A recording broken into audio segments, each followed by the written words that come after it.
Good evening, our esteemed viewers. Once again, welcome to the tower at UNN. My name is Dr. Jude Kateriga, your host and the presenter of this show. In this show, we usually discuss issues that are trending in Uganda and get sense out of them, trying to interpret them to the people, to the ordinary person in Uganda, and we try to establish how the Ugandan people can overcome all these problems that we analyze here. I am so privileged today and this evening that I have two very important persons from Uganda, and these are lawyers, senior lawyers, and they are going to articulate a lot of issues, especially the land issue. Today, as you know, everybody is aware that we have a problem of the bill that has been put across concerning the land issue, and they are targeting the Mailo land in particular, which is so much pertinent in the Buganda community. It's very, very important, therefore, that we indulge our discussion this evening into these issues of land. However, before I go any further, let me introduce my guests. And with me in the studio, I have Counsel Owek Peter Muliira. You are welcome to this show, sir. Thank you, Doctor. How is Uganda, Owek? Uganda is quiet, except that politically, I think the temperature is going up. As usual, and I believe it's already night in Uganda. It's already 7 o'clock, 22 minutes past 7, and here in Massachusetts, Boston, it is just 23 minutes past 12 p.m. And once again, I have a pleasure to have you on this platform, which Peter Muliira. And I hope you'll have very good deliberations regarding our country, in particular, the issue of land, as we shall indulge deeply in it. Thank you for being with us. With me in the studio, I have also Senior Counsel Jude Mbabaali, a renowned barrister. I think in Uganda we don't call you barristers. A renowned lawyer and very pertinent when it comes to issues of law and good governance. And actually, I'll give him a chance to greet our viewers as we indulge deeper in the discussion. Yes, viewers, those in Uganda, good evening. Those in US, I think it is morning. Good morning. It's a pleasure having you, Counsel Jude Mbabaali, here at the tower at UNN, where we discuss issues that really are pertinent in our Uganda as a country, because regardless of where we are, it's very, very, very important that we have Uganda, our country, at heart. We are really here to discuss pertinently the issue of land, which is so much trending. And I would like, first of all, to start with Counsel Jude Mbabaali. I would like you to take us through what really land stands for in Uganda, and regardless of being a property or valued as a property, we want also to look at it in terms of the traditions of Uganda. So I would like to, within around 5 minutes, to have the introduction and try to give us what is land and how is it taken in terms of Ugandan community. Okay, thank you, Dr. Juko. Land is an important aspect that actually touches the life of every Ugandan. Because if you have no land in Uganda, it's not easy to survive.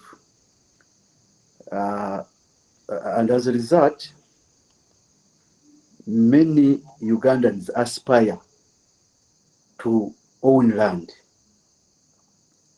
That's why you hear of scuffles here and there. Land is very scarce in Uganda, and the population is growing very fast. And it seems there are few people who own land and many who don't. So it is a very serious issue. And in an attempt to solve the problem, instead our government is messing it up because probably they don't carry out research before they pass laws. We have many laws governing land in Uganda, and the most important one is the Land Act. And it is under that Land Act that the government intends to amend some sections to abolish mainly Mailo land. Mailo land is one of the land tenures we have in Uganda. We have others, we have customary land, we have a freehold land. Now, the issue in Uganda currently, government believes that Mailo land is not a proper land tenure system, and therefore they seek to abolish it. And of course, that has not gone well with the Buganda establishment, Buganda Kingdom. You've heard the Kabaka responding in very good currency. His message was very clear. He didn't miss words. He stated that President Museveni and his government must keep off Mailo land. So that means that to Buganda and to the Kabaka, land is important. It is one of the pillars of the survival of this kingdom. Honorable Muliira, my land colleague, I'm sure I will take us through the origins of this Mailo land. But currently, under Mailo land system, we have Bibanja holders. Bibanja holders are tenants on Mailo land. Mailo land has an important aspect that from an ordinary point of view, one would think that one piece of land is owned by two people. And that's where our government says that it is not a proper land tenure system.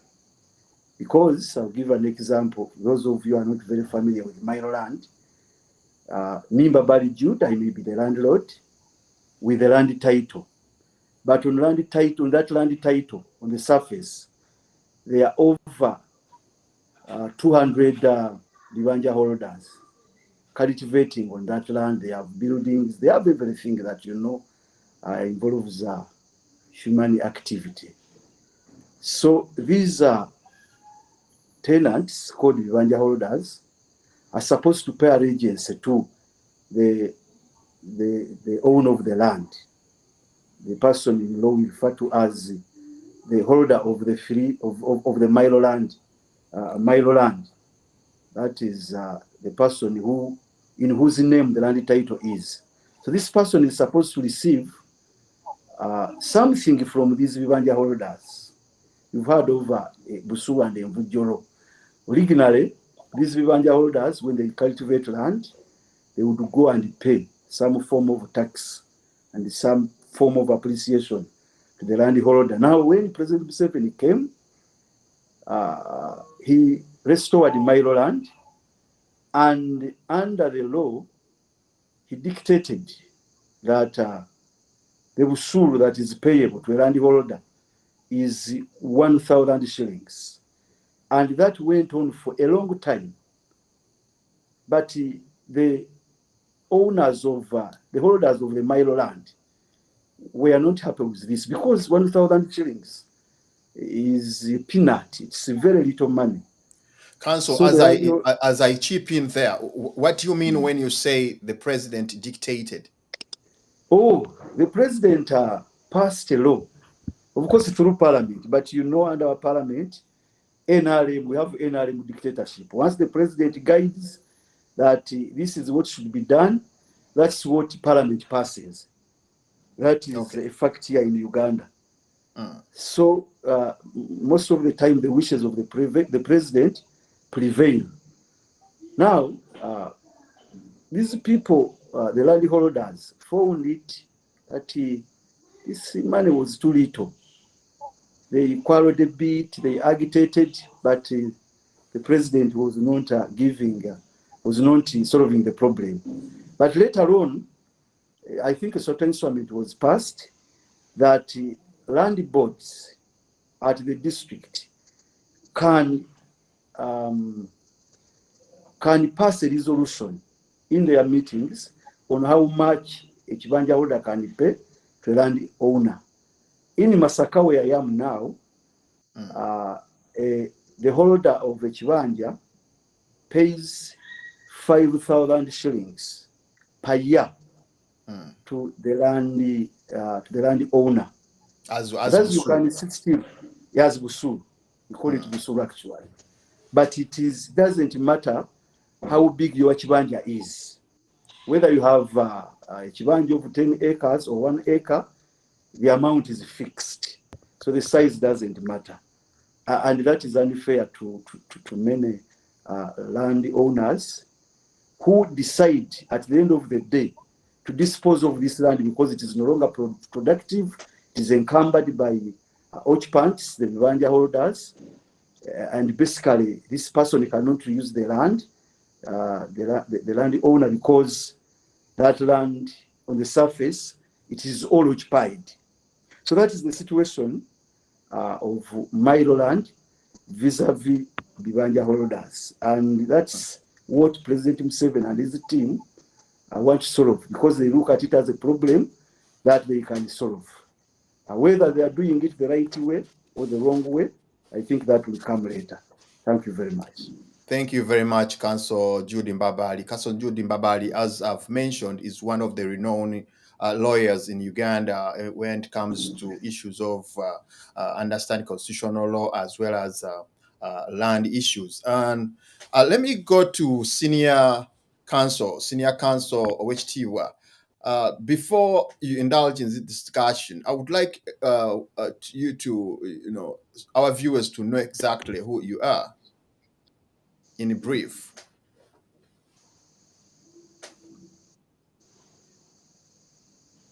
Owek Peter Muliira, our viewers would like to know exactly who you are. Can we have your brief background?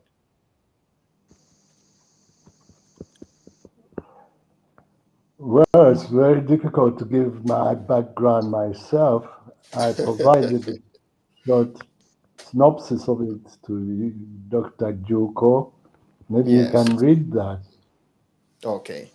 Let me try to be very brief and give who Mr. Muliira is. Mr. Muliira is a lawyer or barrister by profession, and he has been a minister in Mengo government for about 15 years. And he has been practicing law in Uganda in particular for at least 40 years. So he knows a lot. And he's a son of the great Eldad Muliira, who those who have history of Uganda know his contribution when it came to the independence, at obtaining the independence of Uganda. He's a renowned writer, and he was actually in charge of the Kabaka's wedding. So I think you see how pertinent he is in the center of Buganda issues.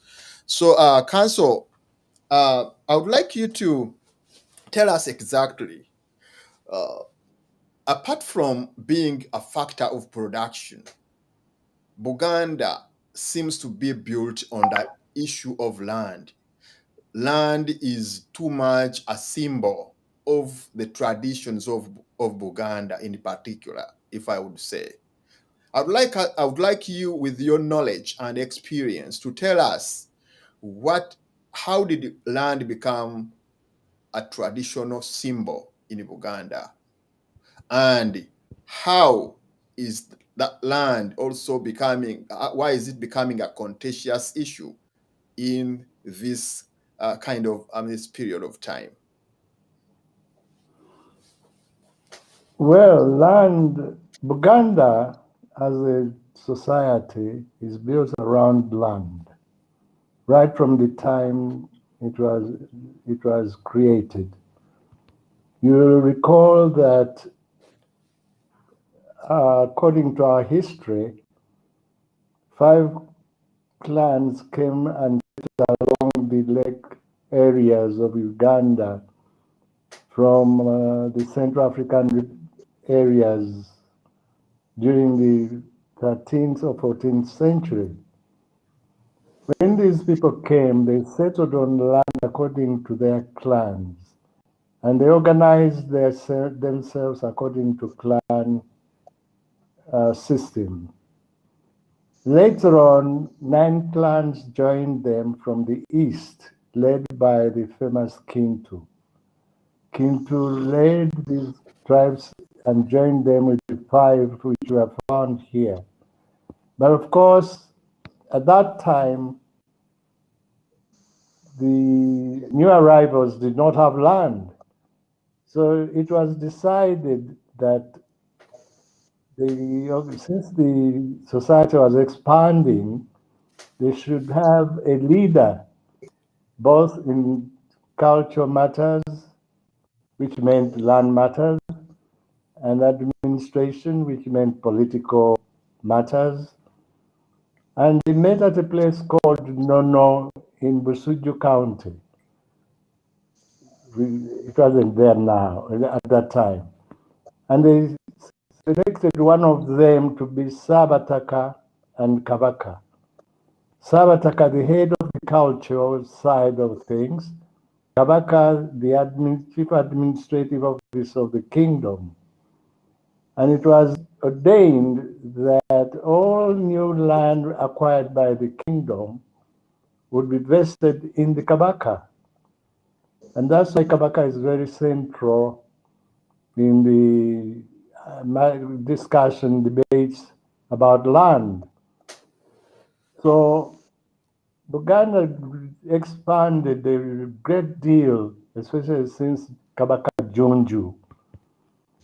And by the time, I'm cutting short the history, by the time the British came, Buganda was well organized both politically and socially. And the British were impressed by their land, by the land system which they found here, and they decided not to disturb it. The first land laws which were introduced in the country were called Land Regulations of 1897. According to these regulations, the governor or commissioner, as he was called then, was allowed to give out certificates of occupation of land, provided that land was not occupied by Africans. And you have to remember at that time the protectorate had not been formed, so this meant Uganda. And when the law talked about land not occupied or cultivated by Africans, it meant Buganda, not Uganda. So in 1900, after a lot of reasons cropped up, it was decided that we should have an agreement which would be the constitution of the kingdom. And the British government sent out a man by the name of Harry Johnson as special commissioner to come and negotiate that agreement. When he came here, he found that the land system in Uganda was almost similar to theirs back home, the common law system. And he decided that people should be given titles to their land. His proposal at first was that the Kabaka should be given 50 acres and the regents should be given 5 acres each.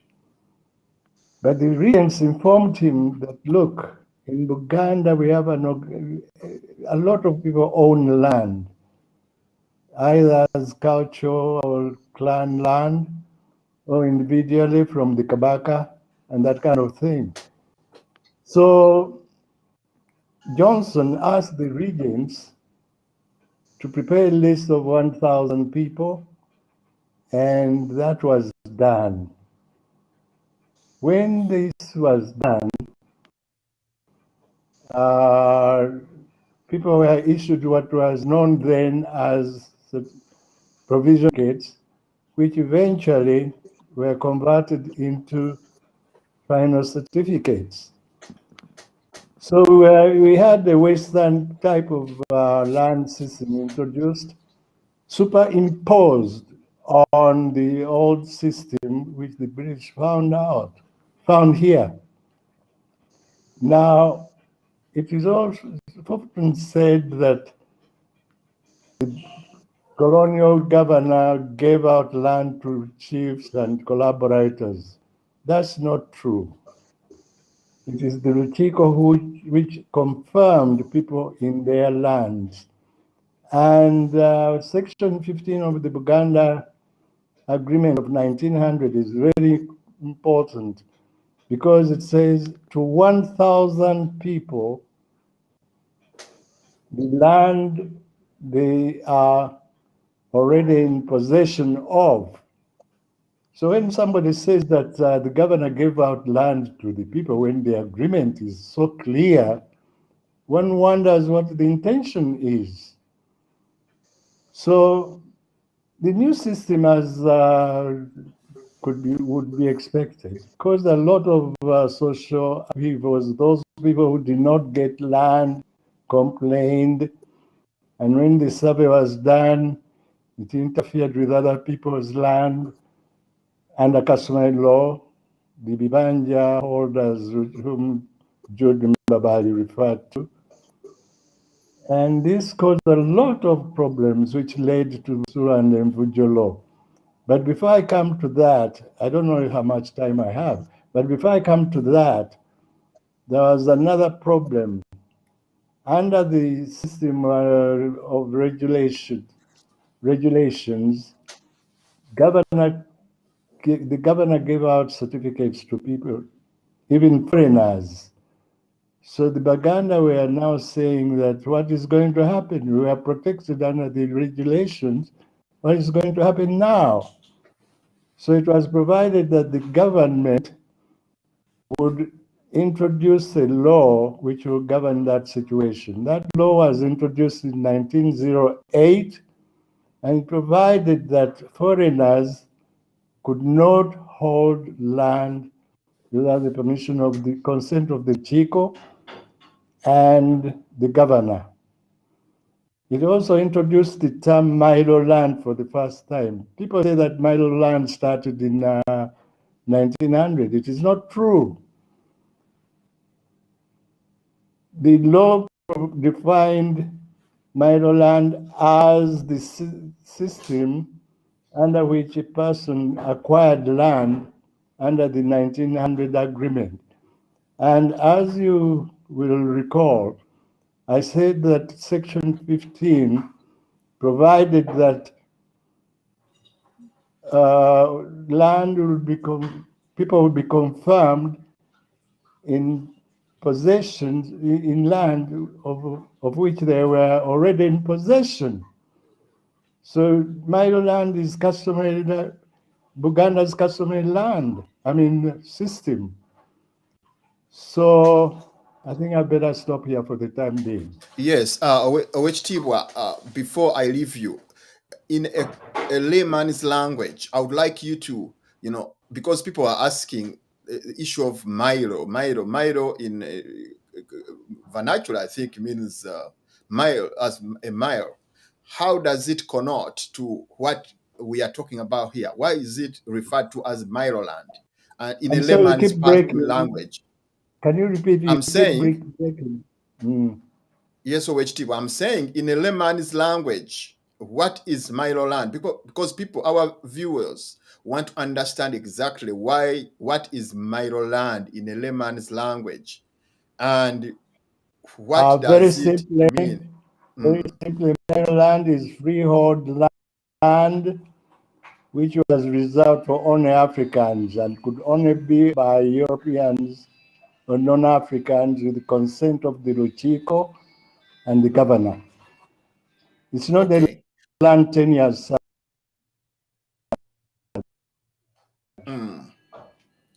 So should we say,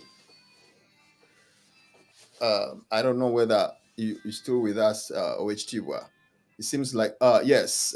Should we say that Mailo land is any other land that was available in Uganda to the Buganda, but in particular, we use the word Buganda, in particular, other than the land which was owned by the Kabaka?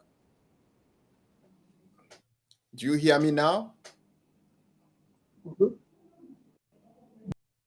If I got your question, you're referring to land which was given to the Kabaka? There was no land given to the Kabaka. Pardon? I'm saying it is land that is owned by other people other than the Kabaka. No. The definition I gave you is the correct one. Mailo land is freehold, which was reserved for Africans. Non-Africans could only own it with the consent of the governor. That's all. Okay. Thank you very much, Owek. Well, let me bring in Counsel Jude Mbabaali. Counsel, is another explanation again from you that people are not very conversant, especially those that are lay people. Counsel Jude Mbabaali, are we having you? I'm available. I am available. Yes. Can you hear Yes, me? sir. I'm asking whether you have another. I mean, I want a lay person who is watching this TV to understand exactly, because to a lay person who is not a lawyer, neither indulging too much in the politics of Uganda. Some of us here, you buy your land and you don't know exactly which kind of land you own, whether it's Mailo or customary or any. So would like you to make a distinction amongst those kind of land that we have, in particular in Buganda. Okay, Buganda, as well as Uganda, we have four types of land tenure. The first one is the Mailo land tenure, which my senior, Counsel Muliira, has ably defined and explained the origin. The second one is the freehold. Freehold is as good as Mailo land. The difference actually is zero. Then we have the customary land tenure. This is land that is owned according to the customs of a given region, a given tribe where land is found. And it is mainly owned communally.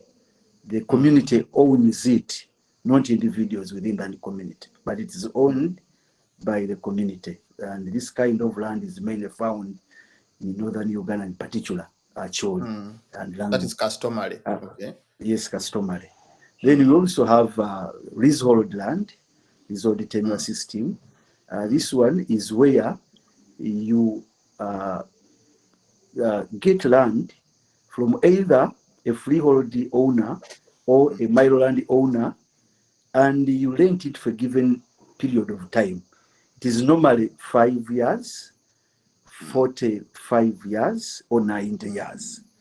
So the difference between these types of land tenure is that basically leasehold, you can own it if you are not a Ugandan, if you're a foreigner.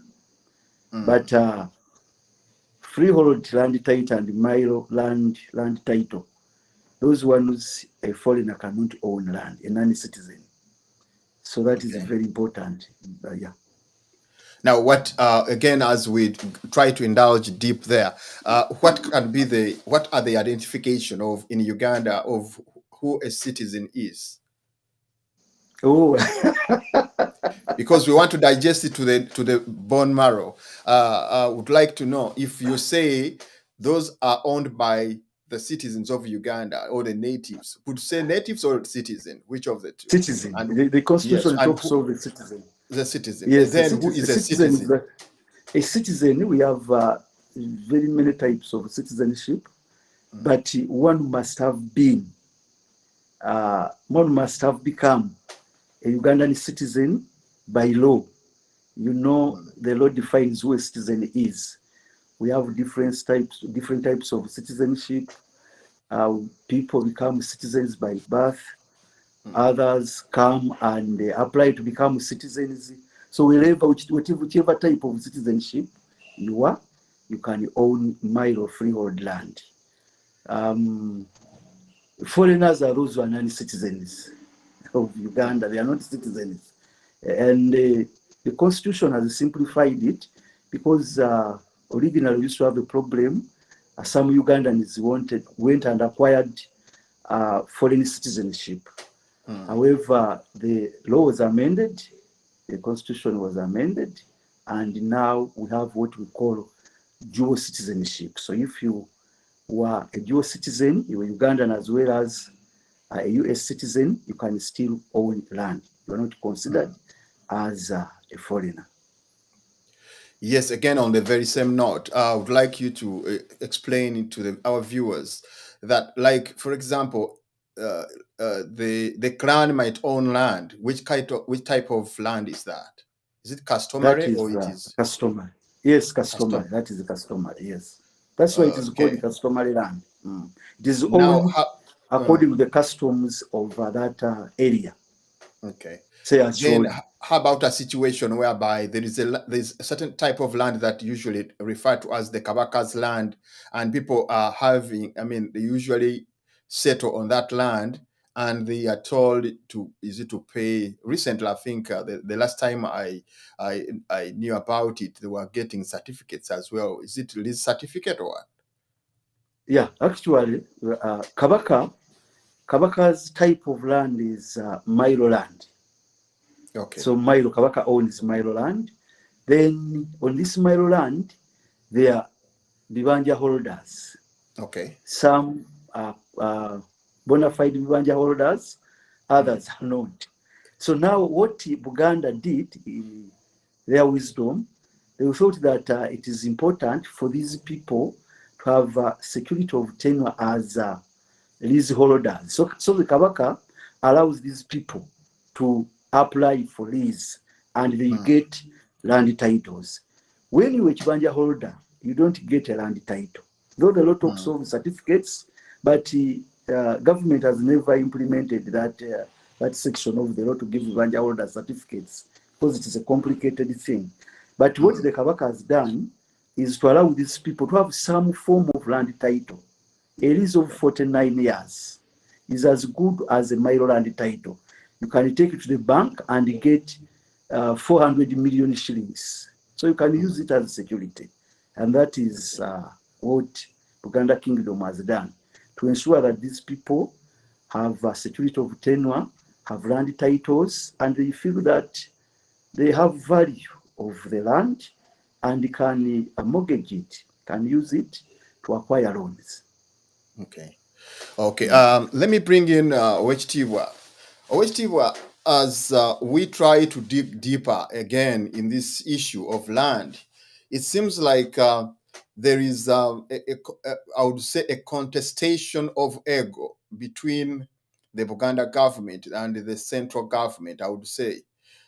Because here we see that there have grown a lot of tension between the two, and this prompted the king of Buganda to come out on his coronation anniversary to be very categorical, to bring out issues that were really on his heart, and actually he put them very clear that the issue of Buganda seems to be having that kind of egoism that is being put the other side of the ISO. I would like you to look into the history of Uganda vis-a-vis Buganda, vis-a-vis the central government when it came to land issues.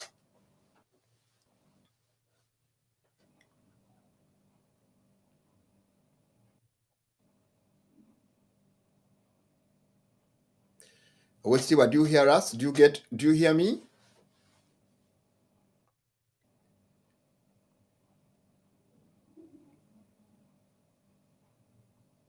Owek, do you hear me? Are you hearing from me?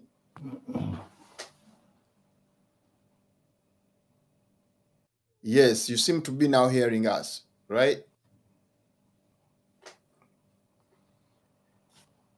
It seems that we have a technical problem with the Owek Counsel Muliira. Counsel Jude, as we try to fix the technicalities down there with Counsel Muliira, it seems like there is, as I've mentioned to the Owek, that there has been a growing egoism between the central government and Buganda establishment, in that on many occasions the president seems to be very, very, he goes direct to the Buganda establishment. Sometimes he would say we would crush you, other times he would say we shall not allow colloquialism, and other times he is now getting his gloves off totally to the issue of land. And when he touches land, he's touching the most sensitive part of it. And here comes a situation that the Kabaka comes very, very pertinent and very strong, with a stronger voice, saying that he was actually, if you look at his speech, it was showing that growth of the growing egoism that has really that is in between the two sides. Okay, thank you very much. You have actually put it right. There is aggression against Buganda Kingdom from the side of the president. I don't know why this is happening, but I thank the Kabaka. The Kabaka previously probably used not to hit the nail on the head, but of recent, he has started hitting the nail on the head. When there is an issue, he doesn't miss words. He just states what he wants the president to do. I'll give an example. I've been chairman of Masaka district, and we are agitating that sincerely, if government is promoting municipalities, why not Masaka municipality, which is the oldest municipality in Uganda? Because it had been left out. So somehow, Kabaka listened to our agitation, and when he visited, he complained bitterly to President Museveni that this is segregation. Why have you left out Masaka, which is the oldest municipality? If you are elevating the municipalities to status, Masaka has all of the qualifications. Why are you leaving it out? And within 2 days, we saw 2 ministers sent by President Museveni to sit with us so that Masaka is included among the 10 cities, 8 cities to be elevated. Now, in the same way, the president attacked several times. First, it was him direct attacking Mailo land. Then later on, the new minister, Minister of State for Lands, Land Kateriga, Dr. Mayanja, was attacking. Actually, at one time, he attacked the Kabaka directly. So now the Kabaka used the opportunity of his coronation to send a very clear message to President Museveni and his government that Buganda Kingdom is not going to tolerate an amendment in the law to abolish Mailo land system.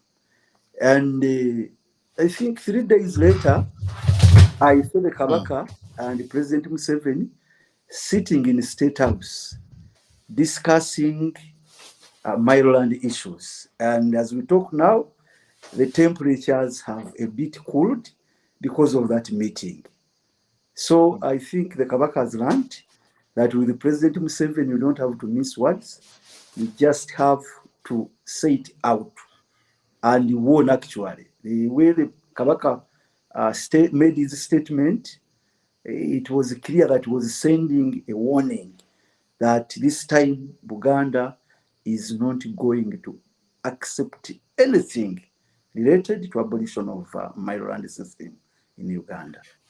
On that very note, Counsel, it seems like there is a very big problem, especially when it comes to the people that are brought in such contestations, whereby, as I would like to bring in the issue of Honorable Minister Mayanja, who is the State Minister for Land, and it sounds too vocal when it comes to this, and yet there is a full cabinet minister who I think would be very, very, the one sounding. And actually, this is very strategic to the president that he's using the very Muganda, your own one, to, be the one pushing this agenda. And the way he addresses the Kabaka is really very, very, very awesome. I mean, I would say very awkward. And actually, to a Muganda, it's very abusive, where he addresses him as Mutebi and all that. Would you also indulge in that kind of feeling that why son of the land, the one brought in again to antagonize his own system? Yeah, thank you very much, especially your point on the way the president addresses our Kabaka. He actually refers to him as Mutebi, which I think is very demeaning. Even recently, the minister himself was referring to him as Mutebi. And that's very dangerous. There is also, today in the New Vision, I have seen an article written by the spokesman of NRA, Mr. Opondo. Throughout this article, it's a full-page article, he refers to the Kabaka as Mutebi. He actually warns Mutebi. He says, Mutebi, we warn you, don't own Buganda, and you shouldn't ransom the Buganda. So I think all of this is intended to, first of all, demean Kabaka and his kingdom, and to intimidate. Of course, Museveni uses intimidation language. But in this case, it is shocking that a state minister, is more vocal than his boss, the full minister for lands. But that is intentional. The intention is President Museveni wants the people to believe that what he's doing is legally right, because it is being propagated by a non-lawyer and a Muganda, and not a junior lawyer, but a senior lawyer. I am happy many Ugandans have warned Mayanja, Counsel Mayanja, Dr. Mayanja, of the consequences. They have even given him examples of people who have betrayed Buganda and in the end lose it all after President Museveni has used them and dumped them. Thank you very much, Counsel Jude Mbabaali. I wonder whether we still have Counsel Wechtiwa. I wonder whether we still have him because he had some technical issues. But let's have a break as we try to fix ourselves and have a break so that we can be able to come back. And when we come back, we are going to again dig deep into the issue of land and why does it come at this particular time? And if it comes at this particular time, why is it targeting? Because the Mailo land issue is too much a Buganda issue. So why is it targeting the Buganda at a time when Buganda seems to have swayed their votes from the current president of Uganda and actually pledged their allegiance to another political party? Is it a consequence of the swaying of the votes? Or what is the core of this issue? As we get into our next episode, next section of this show, don't forget to keep your eyes onto this, the Tower at UNN on all our platform medias, and try to, continue or follow up with what are the discussions, and also participate in the last 30 minutes of the show. You'll be given a chance to discuss and participate with your views, and in terms of calling and in terms of possibly sending your voice onto the studio numbers that will be prevailing on the screen of our television. But don't forget that we have the Uganda Federal Consultative Council, which is an umbrella for all Ugandans that want a revolutionary kind of change into Uganda to come up and write to us at ufcc@getunn.com and express your interest into participating into this very, very important conference that we are going to let you know when it will be starting, so that you have your views listened to and known, and we make a better Uganda. Thank you. Let's have a break, and when we come back, please be ready to have deeper indulgence onto the discussion. Thank you.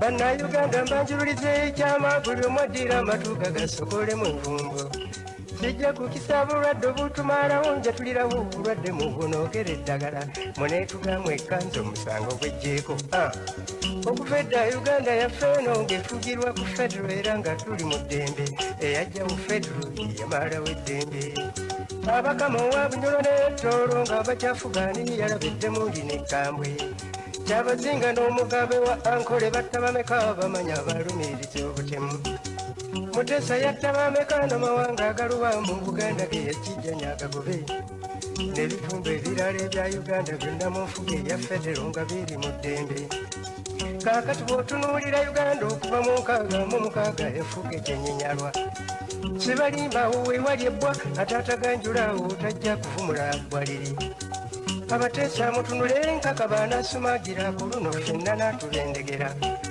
mazima unitary gavumenti zeza bannabyewanga batulugunya abantu mbuba obaagala kipoli obutula n'obukejje n'ennyama abafumba wamu bwe wamma buli kali mu muggwanga baakasimbamu olusekeera ne baakanyonyonta obwannannyini ku ttaka n'ebibanja obwo baabugjawo ku mateeka ge basaawo mujjukire bye basaawulize okuzisiba ku bibanja okubigobamu abantu weewuunya okugobwa mu kibanja kya mukadde wo nga n'amalaalo ge gali manju omunaku okugobwa mu kibanja ky'omwo obadde gwe n'akayumbako kazimbulewo ebyo unitary byereeta ab'ebyobufuzi ababbi gye bettanira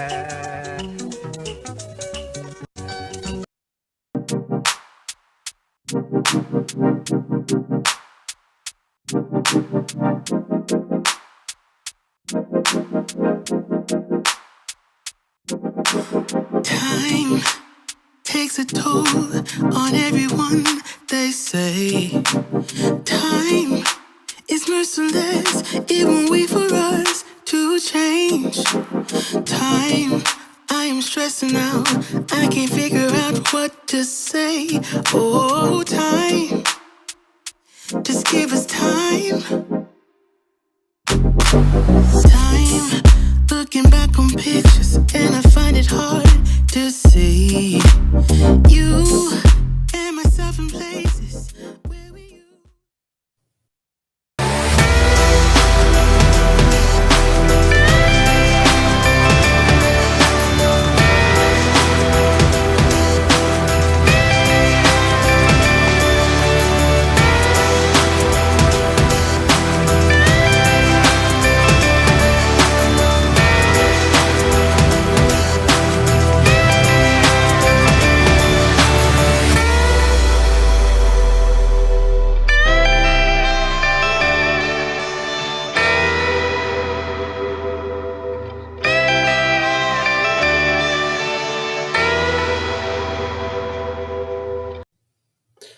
Welcome back once again to this episode of the Tower at UNN.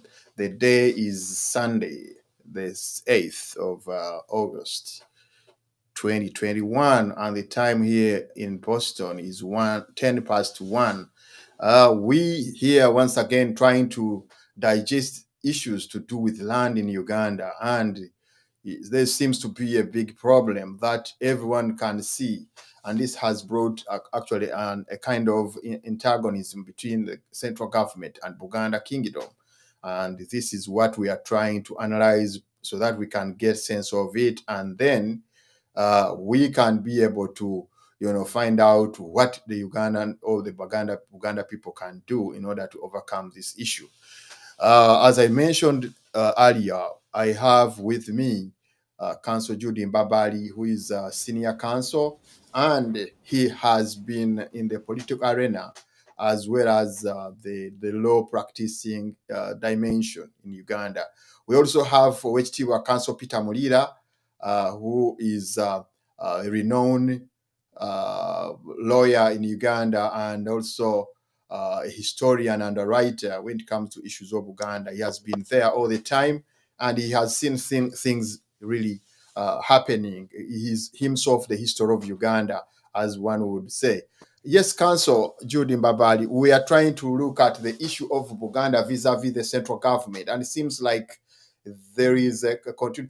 And you mentioned something which was very important, that there was the president called upon the king of Uganda, and they had a discussion, and some people with longer lenses were able to say that possibly it was a call for intimidation, or was it a call for intimidation given the posture of the photo, or was it a call for negotiations?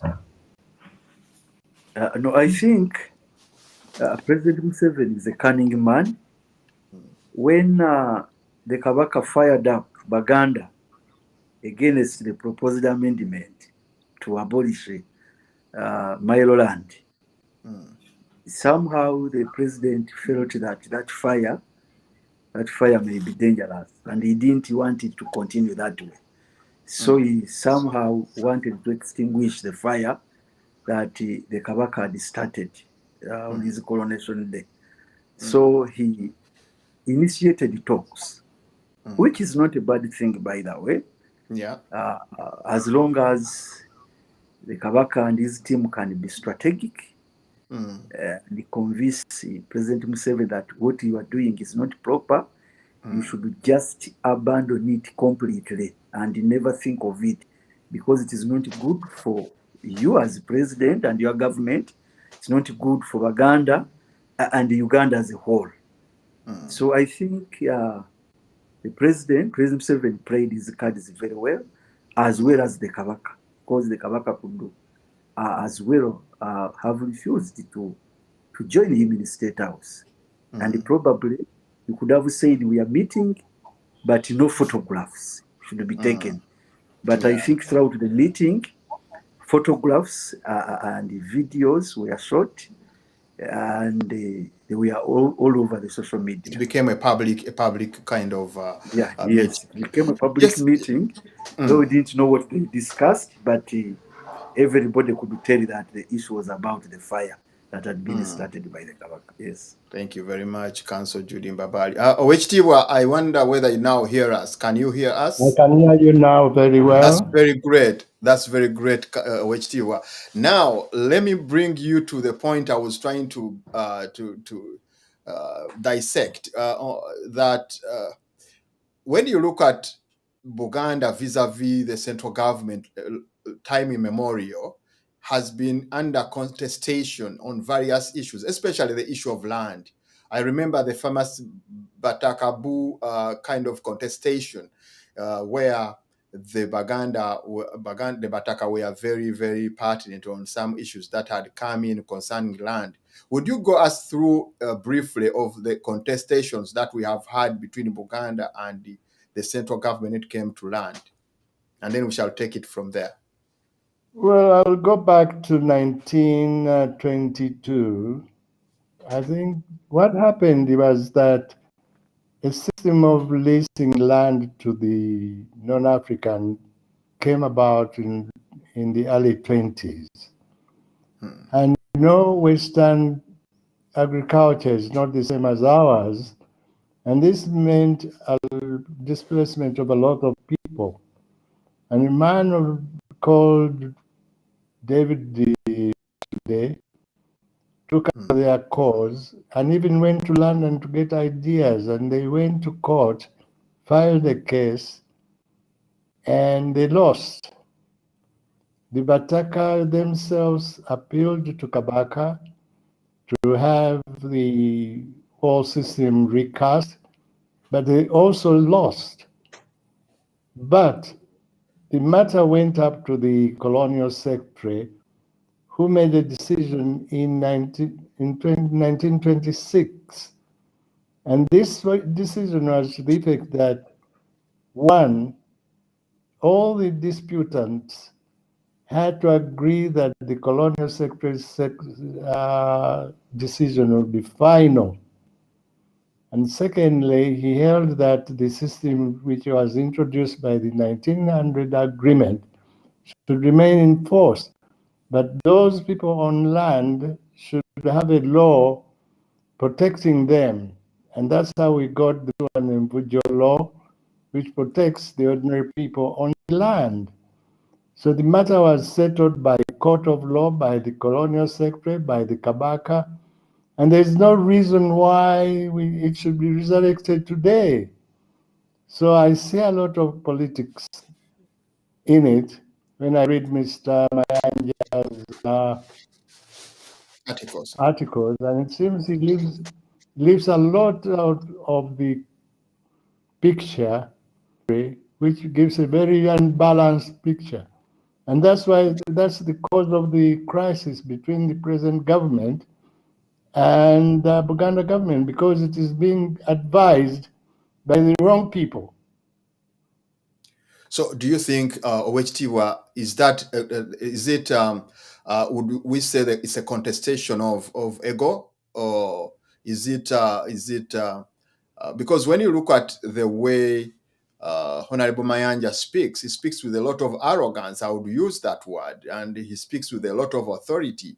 And on top of that, he's a state minister, but seems to be more vocal and sounds to be, having inner kind of intrigue over the Buganda issues, because I've been following him. I've tried to research about him and what articles has he written even before he became a minister. It seems like he has that kind of intrigue and a kind of I would say some inner part, inner something which within him that is now trying to bubble out. Mahanja is a very good friend of mine until he started writing rubbish.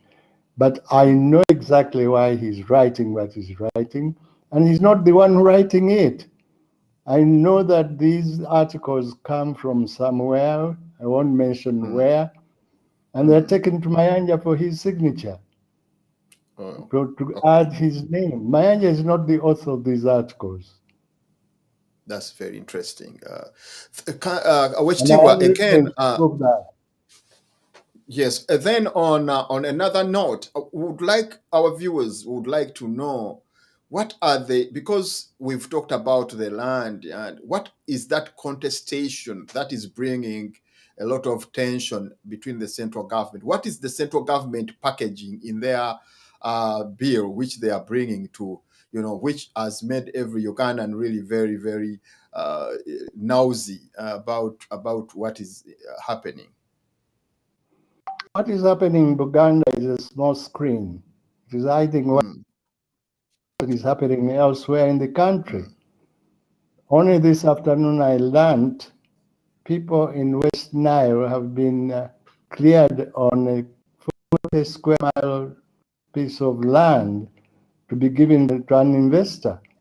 In Acholi, you have the same problem. In Bunyoro, you have the same problem. But people are focusing on Buganda because it is more central. And two, there's no problem. There's no problem. I mean, when you examine it properly, why is it that between 1926 or 27 and 2010, when we start seeing controversies here, why is it that there was peace then and it all of a sudden resurfaced in 2010? This is a stage-managed thing. They want to create a political issue out of it, and then take our land, take Buganda's land without compensation, because they are saying that the people who got allocations in 1900 got it free, so they lost nothing to take it away from them. But I want to tell you that in 1900, I think only 400 people got land allocations. By 1902, there were about 4,000. By 1950, it was 50,000. Now there are almost a million people with Mailo land title deeds. So how are you going to solve this problem? Yes, It is a problem. which you are, and yes, yes. What I would like you to tell our viewers is that the recent outburst of the king of Buganda, when he really on his coronation anniversary, he was very, the tone was very high, and actually a strong warning that came out of him when he was addressing the issue of land. He made it clear that Buganda shall not sit down as its land is being, antagonized with. Would you think that the outburst the one that led to the president being concerned and then called the king to the state house for a discussion?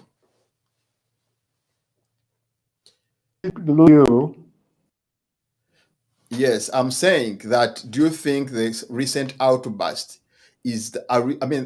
resulted into the king being called by the president for a discussion? And is it a discussion to your thinking? Is it a discussion or it was an intimidation approach? Oh, no. The Kabaka and Museveni are good friends. When they meet as friends, not as enemies. And I know how that meeting came about. One senior person who has access to the president, who happened to be at Nkoni function, went to the president straight from the operations and told him that he should reach out to the Kabaka because there is a big misunderstanding which is brewing up. And that's how the meeting came about. Yes, let me bring in Counsel Jude Mbabaali on this point. And Counsel Judy, it seems like this comes at a time when everybody is wondering why has it come at this time when, after the election, remember what happened in Buganda. Buganda swayed their allegiance to another kind of political establishment. And here the president was very bitter and said that he will punish the Buganda when it comes to, issues to do with issues of Buganda. Do you think this is also a revelation of what happened before, in the elections?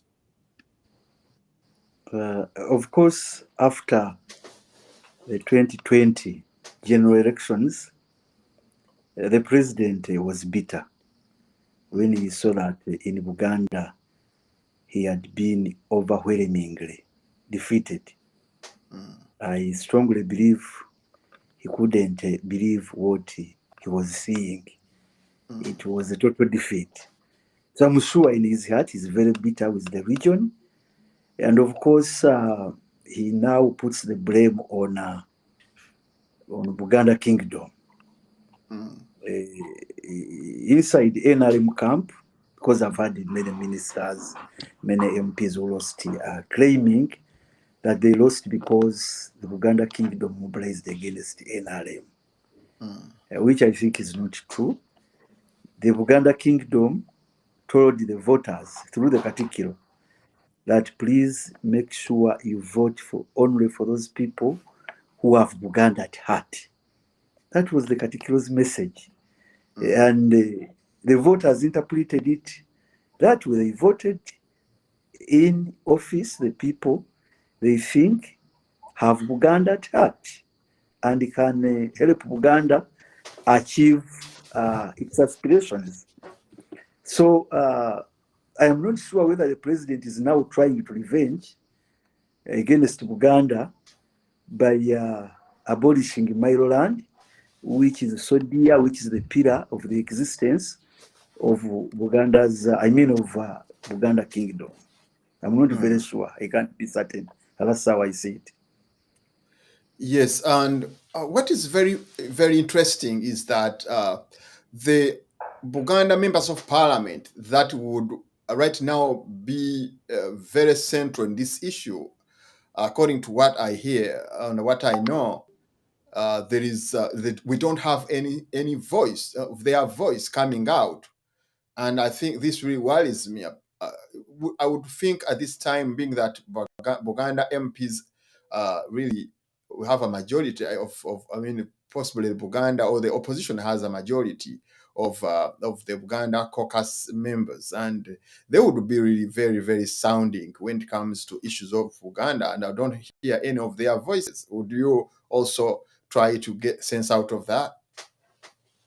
No, I think that is not very true. I have heard, actually I saw even on TV, Honorable Matthias Mpoga, the leader of opposition, who is also a former cabinet minister in the Buganda Kingdom, talking strongly against the move by government and reassuring Ugandans that they are going to resist it. Two, many of these MPs are new. They are still learning how to handle the issues. So we should not, it is too early to blame them for not speaking out. They are being careful. They are learning how things are done. Many MPs were defeated. These are basically new MPs, and most of them young and youthful. So they still want to learn how things are done, how to respond. And many of them have actually, the ones I've talked to, they are saying, but we haven't seen this on our agenda in the parliament. When is it coming? Is it coming as a change in policy? Is it a new law? Is it an amendment in the existing law? So they are still waiting to see what move exactly government is taking so that they can now act against that move.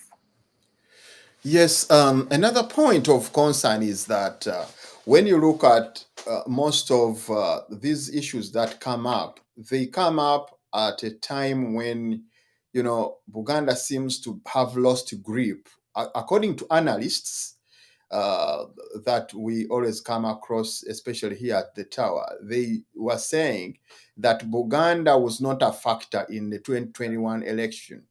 Because here, usually, remember what happened. What usually happened is that on many occasions, the former elections were too much bringing in the issue of Buganda. People would, vote to fight for Buganda issues, the Biafra and all that. This time, it was not that direction. It was too much on Honorable Kyagulanyi, and it seems that made Buganda as an establishment to lose grip on the political direction of Uganda. Is that question directed to me so that I answer it straight out? Yes. Okay, thank you. Now, I think that is not exactly true. First of all, Honorable Kyagulanyi is a Muganda. Two, he was very clear during his campaigns that he was going to ensure that Buganda's aspirations are catered for when he becomes president. The same message was echoed down by other contestants on no ticket. Their message was very clear. So I think by Kyagulanyi winning in Buganda gained. For example, we've been having an NRM caucus, a Buganda caucus. That is a caucus comprising of MPs from Buganda region. But it has always been NRM. But this time, the leader is now NUP, and the deputy, Dr. Bayiga is a member of the Democratic Party. So that is an achievement for the NRM. For Buganda Kingdom.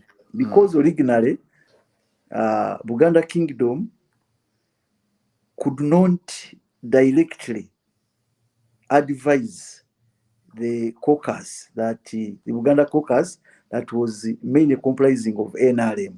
Whenever Buganda Kingdom would guide, these people would tell directly the Katikiro that we have to go in our NRM party meeting and agree on the position to take. But this time, Mwanga Kivumbi is a darling of Buganda Kingdom. He has actually been mentored by Uganda. He loves Buganda so much. So I think the kingdom gained and still has a strong grip on the MPs, the current MPs from Buganda. Okay, thank you very much. Let's have a short break, and when we come back, we are going to discuss briefly about the issue of the new boy on the block, that is the Uganda Federal Consultative Council, in which Ugandans have tried to make an establishment where they will bring in all their effort to make sure that Uganda becomes a real Uganda that will be attracted by every person outside and within Uganda. This is Uganda Federal Consultative Council, which has been put across, and it will be an umbrella for all Ugandans who will come up and discuss issues. I mean, the way Uganda they want Uganda to be governed. And actually, so far the establishment has been teaching much about the federal system of governance as the best way to lead Uganda. Within our next 15 minutes, we are going to indulge in that briefly, and then we'll be able to have our callers. As we go for the break, don't go away. Just come back within 2 minutes and we go on with our discussion. Let's have a break.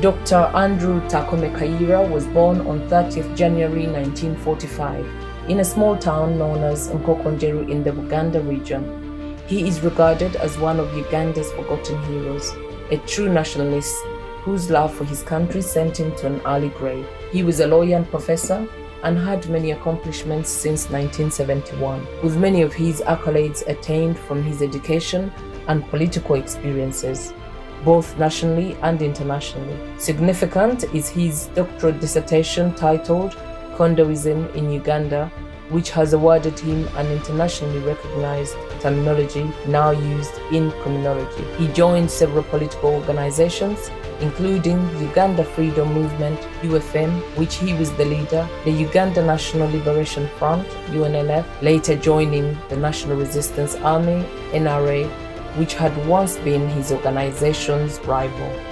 Dr. Kaira is regarded as one of Uganda's forgotten heroes, a true nationalist whose love for his country led to his premature death. He was just 46 years old when he was assassinated on 6th March 1987 during a dinner with his close friends and 3 female acquaintances. His killers have never been brought to justice.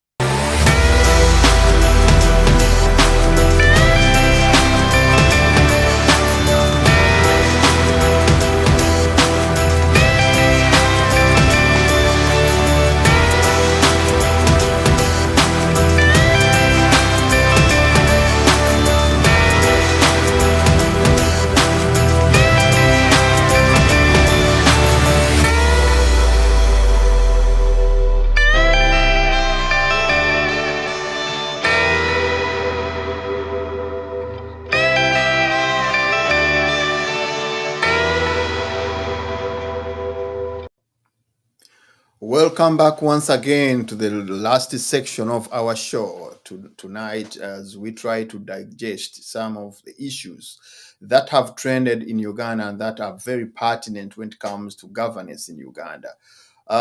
We are back from the break and we are trying to discuss now one of the most important issues that we have identified within this week. One of these issues is that Uganda, according to history, has not changed the power peacefully. And as a result, many people are wondering when that opportunity will come and they change power successfully from one person to another. And in this regard, therefore, people are devising all possible means. The recent attempt was the one of the election of 2021. And people really got so disappointed with the results because it is categorical, very clear that the election was won by Honorable Kyagulanyi. Unfortunately, he never took power.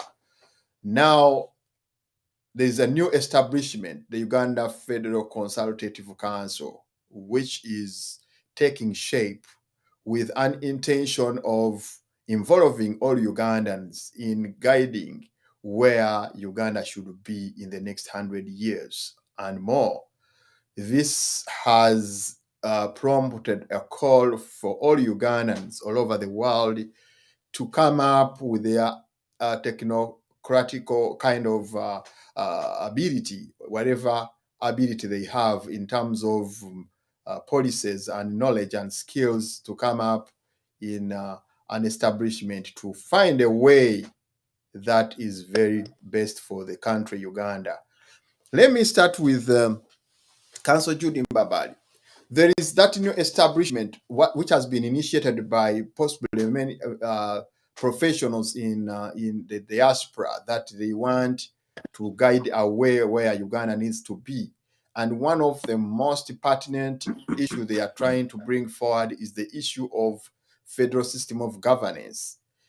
They believe that the federal system of governance is the one that can bring to bury all those problems that we have in Uganda, because each part of the country will be ruled by their own sons and daughters, and that will not bring any antagonism within the system. What is your say about this establishment, the Uganda Federal Consultative Council, and what do you hope it to achieve, in case you have learned of it or in case you are learning about it? Well, thank you, Dr. Juko. That sounds a great idea. I strongly believe Uganda deserves a federal system of governance. And if there is a group calling itself Uganda Federal Consultative Council, and they want to spearhead the adoption of a federal system in Uganda as a system of governance, I welcome the idea, and actually I would wish to join them. I have been to Germany. I have seen what the federal system of governance has done to their country. However, my question would be, and I would need clarification or some piece of advice. These people should tell us from the word go which kind of federal system they are agitating for, because we have many. I'll give you an example. There is one that is based on smaller local government units, like it is in Kenya, like it is in Nigeria and Germany. There is also one that is based on kingdoms. And I think many people in Uganda, once you talk over the federal system of governance, they will tell you, for us, we want Buganda to become a territory, to become a federal state. Then the Banyankole will tell you the same. So which kind of federal arrangement are they talking about? They should be very clear.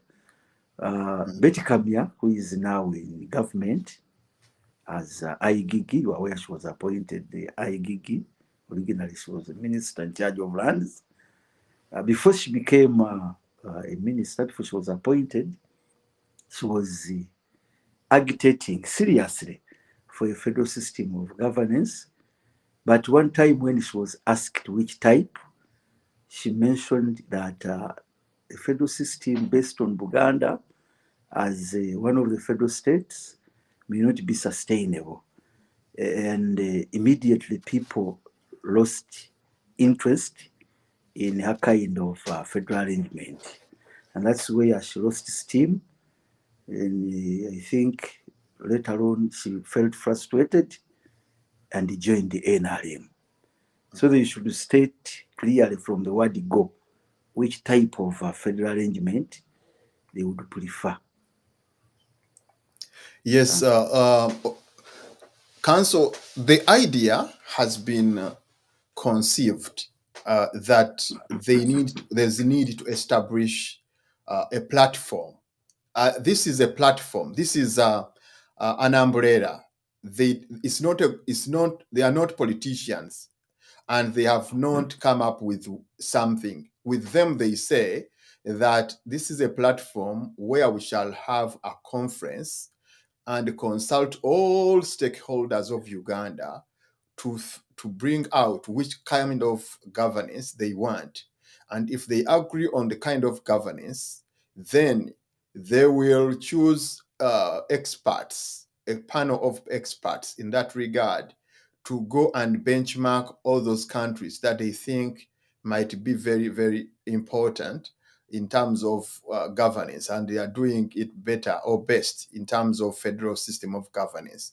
And that panel or that group of experts will come up with a report, which report will be used as a policy document when it comes to the governance system. And that very conference is going to raise many panels, many commissions, which will be writing on policies that concern different issues of governance, like sectors of the government in terms of education, healthcare, military, and all that. So that is what people are conceiving, and they don't have a dictation on what, but they have a platform where people will come up and discuss, and they bring up their ideas, and finally those ideas will be put into a paper. Okay, thank you very much. That sounds a good idea. Thank you for the clarification. We shall give support when they start. Thank you very much. As we try to get in touch of OHT, who I think has had technical problems. Again, briefly, Counsel, there is a trending issue right now about the point of extraditing a person who has been being in a foreign country. I would like you to briefly give us the legality in issues to do with possibly, I would call it deportation of an individual who has been in a country of possibly seeking for refugee and all that. Does that country need to be having possibly, how do you call it? You know the language of law that you can use to explain that. Thank you very much. Would you please briefly dissect into that kind of talk which is around within the social media and all over Uganda? Okay, thank you very much. Last night, no, the other night, I saw on TV, I think it was NTV, the minister in charge of foreign affairs, the state minister in charge of foreign affairs, Honorable Okelo Oriem. He was telling the country that anytime Lumbuye, is it Fred Lumbuye? Whatever the name, Fred Lumbuye, would arrive in Uganda at exactly 3:45 a.m. in the morning. Everybody waited for Lumbuye. He was nowhere to be seen. Now, me as a lawyer, when I saw him stating that and confirming to Ugandans that the man will be in the country in the next few hours, My mind told me as a lawyer that that would be an illegality committed by the government of where Lumbuye is. I think that is what is the country? I've forgotten. Turkey. They said it is in Turkey. Yeah, Turkey. The government in Turkey and the government of Uganda. Because if you have a fugitive in your country, you don't just hand him over like that. It doesn't work like that. There are serious laws, international laws, that govern the procedure of extraditing a fugitive, a person who is seeking asylum, a person who finds himself in another country on political reasons. You've used the word deportation. There is a difference between deportation and extradition, according to the law. Deportation involves if somebody is found in another country and he has been found to be in breach of the laws, immigration laws in particular, that person can be deported. But extradition means that the person that is seeking that person to come back home has identified some offenses that were committed by that person, and therefore there is need for that person to come back to the country and face the law. In this case, the latter is what is pertaining, because the government of Uganda, and particularly President Museveni, said there are people who are committing offenses and we need to arrest them. Lumbuye is known to be anti-government. He has been making serious statements, which is his right, by the way, to criticize the government of the day. It is his right, fundamental right, inborn, inherent. Now, if you go and arrest him and he gives you an excuse that, you see, I am a member of a political party that is competing against the government of Uganda and I'm an active critic, then he becomes a political asylum seeker. It actually means that Lumbuye cannot be extradited back to Uganda because he is wanted in Uganda for political reasons. And therefore, it would be a mistake for Turkey, a country in Europe, to allow Uganda to go and abduct because I hear he was abducted. Even that is not proper. So the proper procedure would be, if there is no arrangement, written arrangement, between Uganda and Turkey over such matters, how to extradite people, then the international law would prevail. And that means Lumbuye is a political asylum seeker. His country wants him to answer charges relating to politics, and therefore he cannot be extradited. And that's the reason, I'm very sure, that's the reason for the delay for his arrival in Uganda. The government of Turkey is still looking at that procedure seriously. And you are aware, Turkey is in the limelight because in the recent past, somebody called Khashoggi was killed in Turkey. Yes, Saudi Arabia. Yes. So it would be a very big mistake. And actually here in Uganda, we have started demanding for Okello Oryem to resign his position as a minister because he lied to the country that the man was arriving and he hasn't arrived. We are asking him, Honorable Minister, where is the man you announced and we are very sure you have embarrassed the country, you have embarrassed yourself. Kindly resign. But he's nowhere to be seen. He has hidden now. People are looking for him to answer the question, but he's nowhere to be seen. And actually, when you look at international law, you find out that it's very reckless. The statements that the minister was making were very reckless because the government of Turkey might even sue them over those statements, which we are putting Turkey in a position of breach of international agreements that concern human rights and Then let's have our producer. Let's have the phone numbers on the screen such that members can start, participating in the show, because it seems like we are getting closer to the end of the show. Let's have our callers in, our voice messages also sent, so that the councils can be able to answer your questions or to give you guidance over some of the issues which have been discussed here. And actually, we shall be in position to answer them. Council, as we wait for the callers, and would like also to get your advice concerning about people that have been so worried about their land, those who have been who are landowners, especially the Mailo landowners, and been so much worried about what is going to happen if it is abolished, the way they mention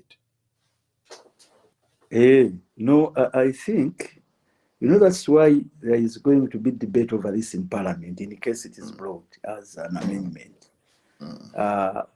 One of the issues should be, if Mailo land is to be abolished, how do you compensate the Mailo land owners?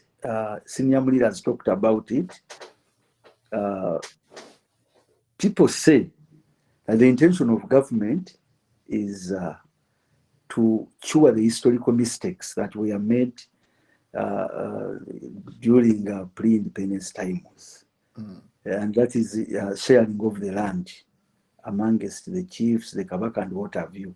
That was a mistake, a political mistake. I mean, a historical mistake, that it is also unfair and greed. So they want to cure that. They want to rectify what went wrong.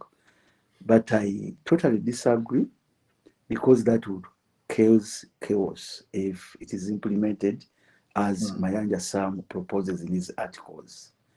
The people who own land, according to Uganda's constitution and international law, if you own something that is valuable, nobody can deprive you of it until you are adequately and promptly compensated. So I think they shouldn't worry. Nobody will enact a law that achieves such a thing. You just grab land, take it as government, and you don't compensate the owners. It is a clear principle. Again, on the very same note, would like to know if that land is deprived of the owners, for example, per se, where does that land go? Does it go to the government, or who takes away that? I mean, who owns the land then? Yes, we are yet to know, because they haven't been very clear on that. But I think their proposal is to have this land taken by government so that people can apply for it afresh. There is a free land in Uganda that you apply. It is called, wherever you according to our Ugandan law, when you identify land that is not owned by anybody, you can apply for it and get a title, a freehold land title. Through purchase, so or through what? Yeah, you apply, you say I've identified land. It is not, this land is not owned, it is not titled. You apply to the district land board. Then the district land board goes to the ground to prove that the land is available and not occupied. Then you pay some little money and get it. That's how people have now, using that, the weakness in that law, that's how we have acquired land that belongs to forest reserves, land that belongs to homes of animals, then land that belongs to swamps, because that is protected land. Then land that belongs to people who are absent, like Dr. Jude, you must be having land somewhere in Uganda. Yes. Somebody notices you've not been here for 10 years.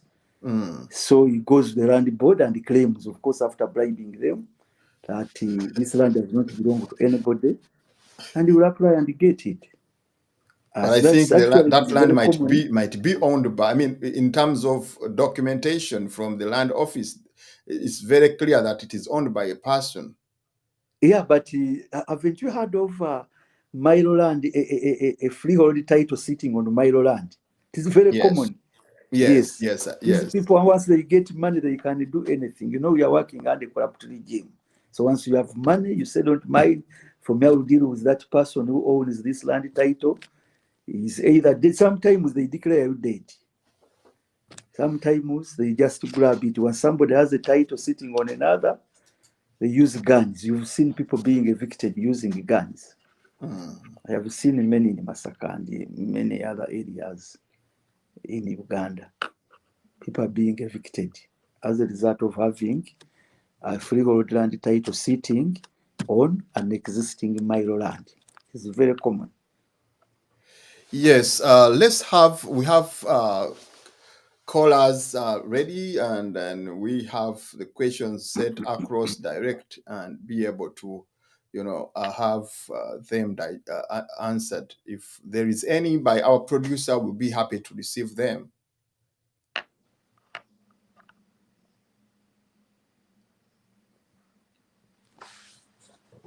Let's have some audios which have been sent, and then we'll be able to answer them by the council.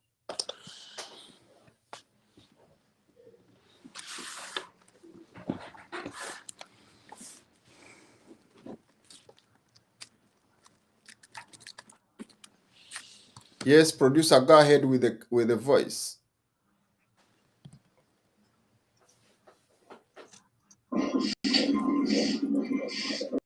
Hello, our panelists. Thanks for the wonderful information you give us. I would like to call upon Counsel Jude, Mbabaali, and Muliira to please join UFCC such that they can help in deciding a suitable federal system that suits Uganda, since it seems Counsel Mbabaali has something knows about this. Thank you. Thank you very much. My other question is, how will the government compensate the king who owns Mailo land? Does this mean that Museveni and his government are making themselves colonial masters to tamper with the Mailo land? Thank you.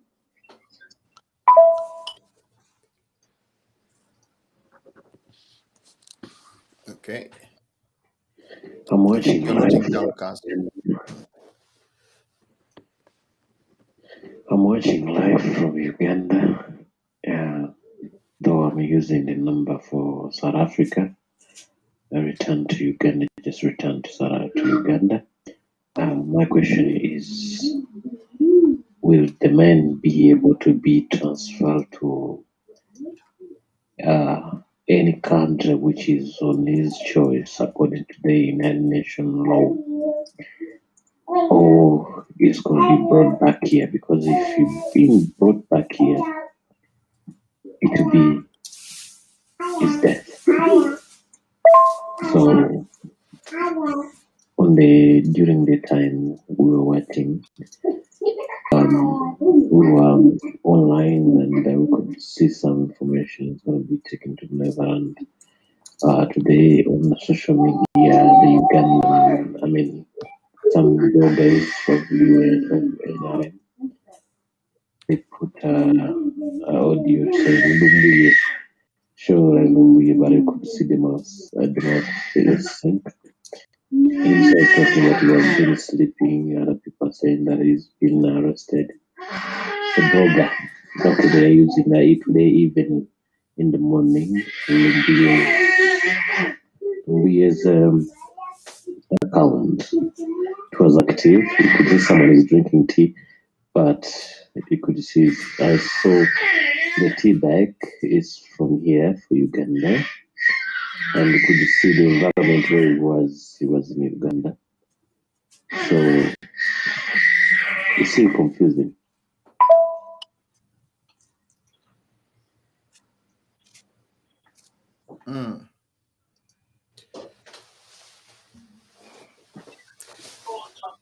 Dr. Juko, I would like Counsel Jude Mbabaali to kindly explain to us what he means by free land. I didn't know that there was such a thing in Uganda. where there was a piece of land that had no ownership, honestly. Thank you, Tyler.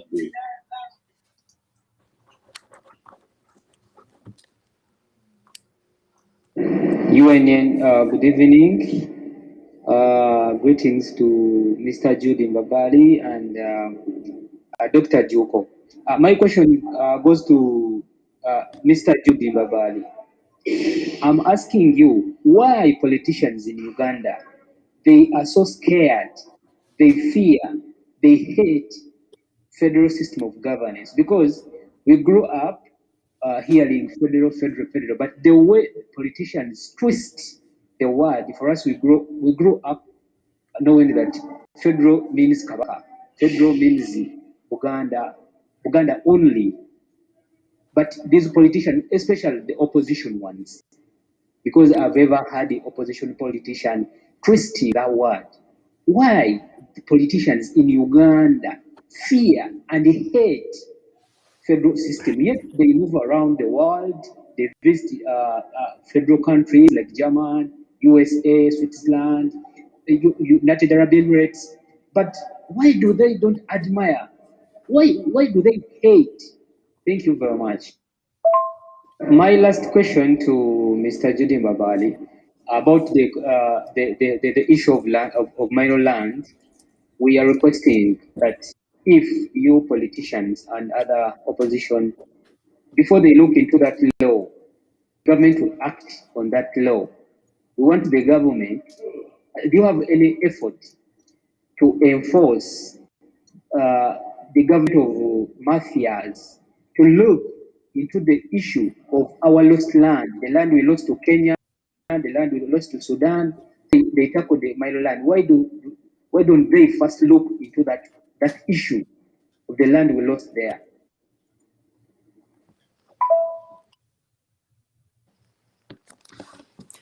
Okay, let's have those questions answered by Honorable Jude Mbabaali, and then we see what other questions are. Thank you, Dr. Joko. There is an appeal that I should join that federal platform. I have already indicated that I'm very willing to join because I've always agitated for the federal system of governance. That's so great. The answer is a firm yes. Now, compensation of Mailo land of the Kabaka if Mailo is abolished, Mailo land is abolished. Counsel, would you speak a little louder? Okay. Somebody asked a question about compensation to the Kabaka if Mailo land is abolished because he owns big chunks of land in the form of Mailo land. That's why I've stated that if this amendment is to go through to abolish Mailo land, then the issue of compensation must be at the forefront. Parliament, when debating this amendment, must clearly state how Mailo land owners, including the Kabaka, are going to be compensated. And that explains why there is very strong resistance against this amendment to abolish Mailo land, because it will result into confusion. Many Ugandans no longer trust the current government in Uganda. They think the intention are malified. The intention is to grab land free of charge. So that must be very clear if the amendment is to go through. Then somebody asked a question about Mr. Rumbuye. Actually, he said for him is sure if Mr. Rumbuye is brought back to Uganda, he's going to be killed. To some extent, he may be right, but I'm sure if he is brought back to Uganda, the law states that he must be subjected to justice. So he cannot be killed if he's subjected to a court of law. So I don't know what kind of killing he was talking about. Is he talking about extrajudicial killing or being killed when he's convicted and the court says you have to suffer death? It wasn't clear. But the overriding principle is that the law must be followed. Even if he is successfully extradited to Uganda, he must go through the process of court. That's what the court sets. And I'm sure if he is subjected to courts of law, he will be able to be defended by his lawyers who know the law.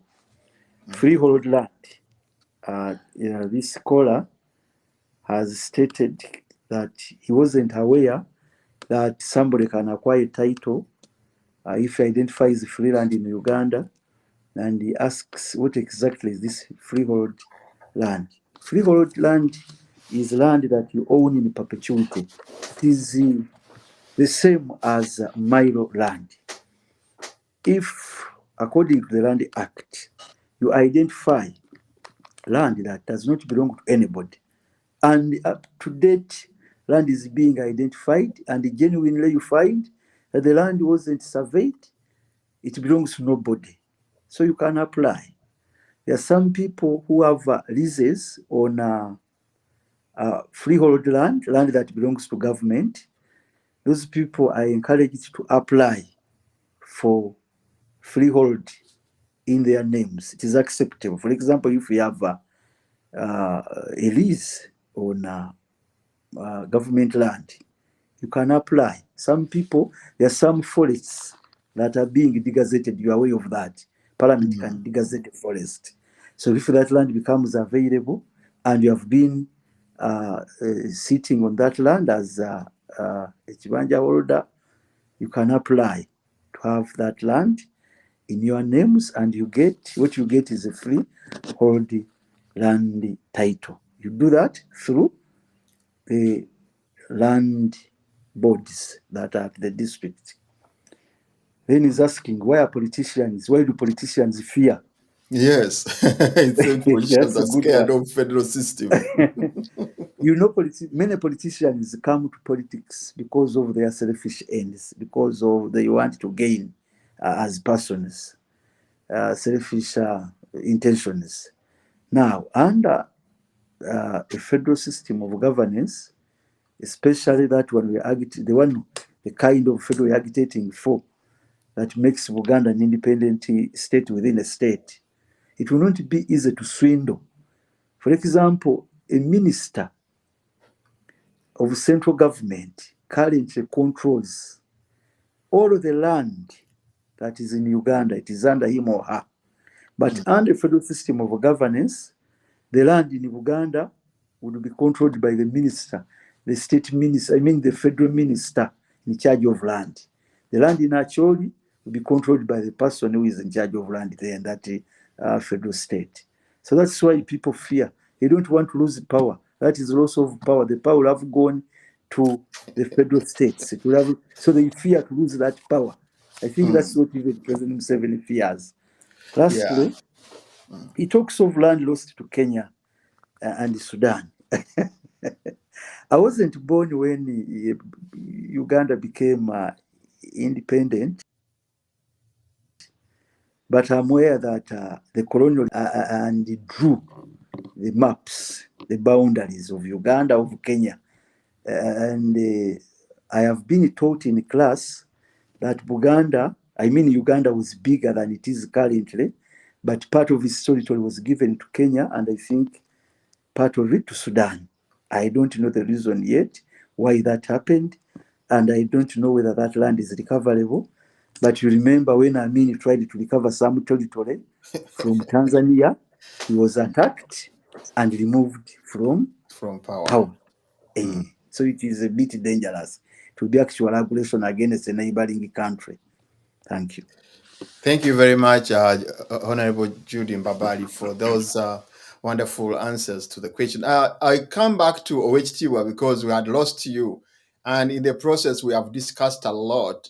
One of the issues that we have been digesting is the issue of Uganda Federal Consultative Council, which is an establishment by professionals in the diaspora who came up with an idea that they should establish a kind of platform for all Ugandans to be consulted in order to be part of the way they want to be governed.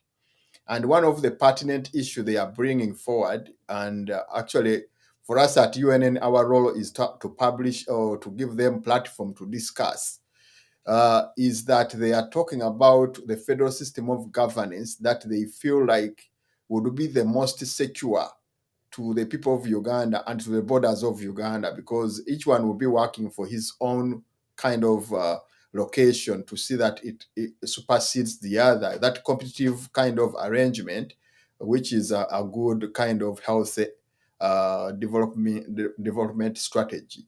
I want you to indulge a little bit in that and give us your insight. Well, in 1962, when Uganda became independent, Uganda was given a federal status.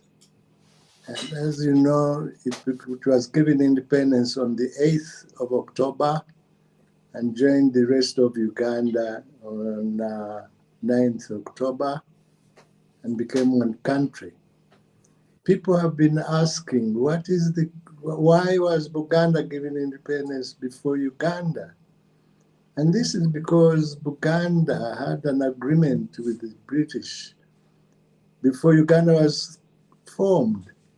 And under Section 3 of the Buganda Agreement, Buganda agreed that it should be a province in a protectorate that was going to be formed. The protectorate was formed 2 years later, and Buganda became acquired a provincial status within that protectorate. Now, the problem which came about, or which we notice today, people are saying that Buganda was given a special status. It wasn't. All the districts in the other three provinces had the same right to become provinces, but they chose not to. So what is happening now is that Buganda is being told to come down to a district level because the other districts don't want a provincial level. And you cannot have a federal system at the kind of district size of the districts which we have today. So my first point is that we cannot go back to 1962 federal status.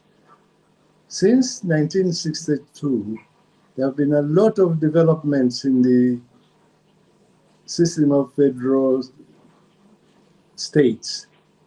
You have a country like Kenya. It has devolved powers on counties. And these counties are very powerful. They control their own affairs. What am I driving at? I am saying that let us not be boxed in and think that the only solution to our political problems is a federal system. We can look at devolution, we can look at other examples like in Spain, which could guide us to something which could be satisfactory.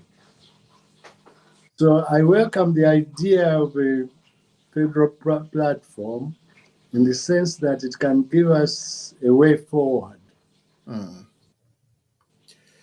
Yes, so Tiwa. And there are a lot of other questions that have come across. And one of those issues is the issue of the viewers were able to ask a lot of questions. One of the questions that was very, very pertinent was the issue of that many politicians in Uganda don't like that sharing of power within by states within the country. They feel like it is depriving them of the rights and participation in most of those possibly dubious deals that involved in Uganda. And yet, if you go federal, you would find out that many people will be deterred from doing those dubious deals that really enriching only few people, and this will be really affecting other peoples with different interests. What's your take on that? Well, my take is that yes, politicians don't want to hear the word federal at all. But this is because of UPC. When UPC was formed in 1960, Obote held the first rally in Jinja and declared that UPC had come to crush Buganda. And since then, anything to do with Buganda has been demonized. The Kabaka ship has been demonized, the Mengo has been demonized, Mailo land has been demonized. All this is part and parcel of this UPC strategy to see that Buganda is no more. So really we have to be very careful. Unless we sell ourselves, there's a problem now, a problem of selling ourselves. If we are going to stand on a pedestal and dictate to others, they're going to hate us more. This time has come for us to sell our ideas in a more progressive manner, which will convince other people to join us. That's very important. That's why at the Federal Consultative Council, we are calling upon almost every person from different walks of life and other from different political divide and different, tribal divide, and then they come up and have their views on how they want. And apart from even the governance itself, also we want to gather some information on policies to do with the other sectors like health, like military, like parliament, how the parliament should be, and all that. That because we see everything is going disarray in the country Uganda. Another question that was very pertinent was the issue of land. We were asking what will happen in the case to the Kabaka's land, because as you mentioned, Mailo land is basically Kabaka's land, and what will happen in case they abolish the Mailo land? Where will the Kabaka be compensated to? Where will that land go? Will it go to the government? Mailo land is not owned by the Kabaka. Mailo land is owned by individuals, including the Kabaka. Yes. But there's the issue of 9,000 square miles, which was Crown land, and which the British took from Buganda and kept it as a possession of the monarchy of UK. But in the 1961 Buganda Agreement, this land was returned to the Kabaka as a trustee for the people of Buganda. But the 1967 Constitution removed this land and took it to the central government, and now it is in the districts. I heard Jude refer to it as land which is not owned by anybody. It is owned by the people of Buganda, and it has to be claimed as such. But the government the problem we have is that people don't distinguish between a corporate institution like the Kabaka ship and the person who holds it. They think that the land belongs to Mutebi, and how can one person own 9,000 square miles? Yes, they don't make a distinction between an individual and yes, that's true. They don't distinguish between an individual and an institution. Yes. Yes. Go ahead. Perhaps if we can convince people to make that distinction, we'll see a lot of progress made in the issue of land. Then, are you still with us? Yes, I'm with you. I sorted out my problems. Yes, thank you very much, Owek. Then another issue that people are bringing forward is they are saying that if that land goes, to whom does it go? Does it go to the government? Where does the land go if it is deprived of its owners, as if the law is passed? Now, the biggest problem today is to know who owns what. The Constitution provides that all power belongs to the people, and the government has only power given to them by the people as per the Constitution. The Constitution does not give this government power to take over people's land. It only allows it to own land which it uses for its own purposes. And under the Bill of Rights, the government can acquire land for the purposes of development projects. But it cannot acquire land to take it from Peter Muliira and give it to Dr. Juko. That's an international problem. And the second problem is this. We are signatories to the United Nations Universal Declaration of Human Rights in 1948, which protects people's property. Now, I hear politicians say that they are going to amend our constitution. If they amend the constitution and remove that protection, the treaty, the Human Rights Declaration, will catch them. They will not be able to take it. Thirdly, and this is a very technical point, there must be a sovereign, what lawyers call sovereign title, from which all interests emanate. In the case of Uganda, at the outset of the colonial period, the Crown of Britain, the monarch of Britain was the sovereign title was vested in the Queen of England. After independence, that title was vested in the government of Uganda. That's why all freehold titles were given out by the government of Uganda. Today, the Constitution says the land is vested in the people, in the citizens of Uganda. There's no title. Where is the title of the citizens of Uganda, numbering about 40 million people? So there are technical issues which people like Mayanja overlook and concentrate on attacking a historical point, which was settled anyway in 1927. We should be resolving the issue of where the sovereign title in Uganda resides. The government at the moment does not have power to take over people's land or to abolish land as such. Yes, so as we conclude, what would you advise our viewers who have land?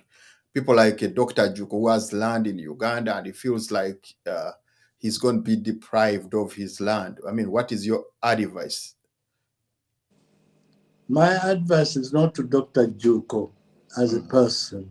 Yes. My advice is to the government of Uganda that let people manage their affairs the best way they know, and that's the way they used to manage their affairs before. The British did not disturb the Mailo system, the landholding system in Buganda. For example, in Buganda, I was reading a letter written by Kabaka in 1926, in which he said that it was addressed to the governor. He said, from time immemorial, people had the right to live on land and they could not be thrown off it. And the Busuran and Vujolo Section 8 provides that everybody has a right to live on land, on other people's land, provided he has the consent of the landowner, and that the landowner has no right to refuse to accept that person, except in the case of a witch and a criminal. Okay. So I'm appealing to the government that, look, what they're trying to do is running into a lot of problems because it is not in the realm or central government. This is a matter for locals to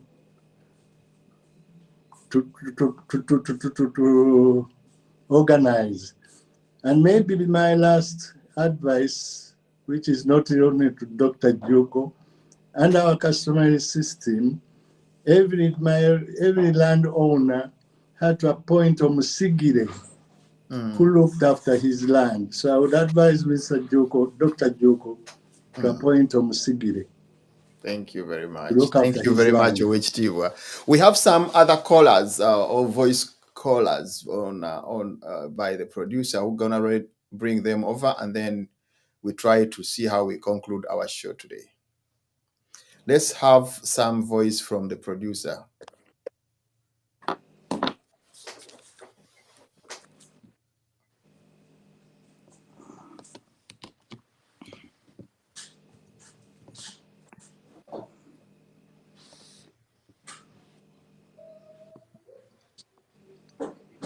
Good evening, Doctor. Good evening, Mr. Jude, and then Counsel Muliira. My question goes to Counsel Muliira. Is there any possible way, if at all, we fail to agree with the rest of Uganda and Uganda separate itself from the rest, as not in law, like as we hear there was agreements before? Can those agreements be looked into? I'm Stephen, thanks.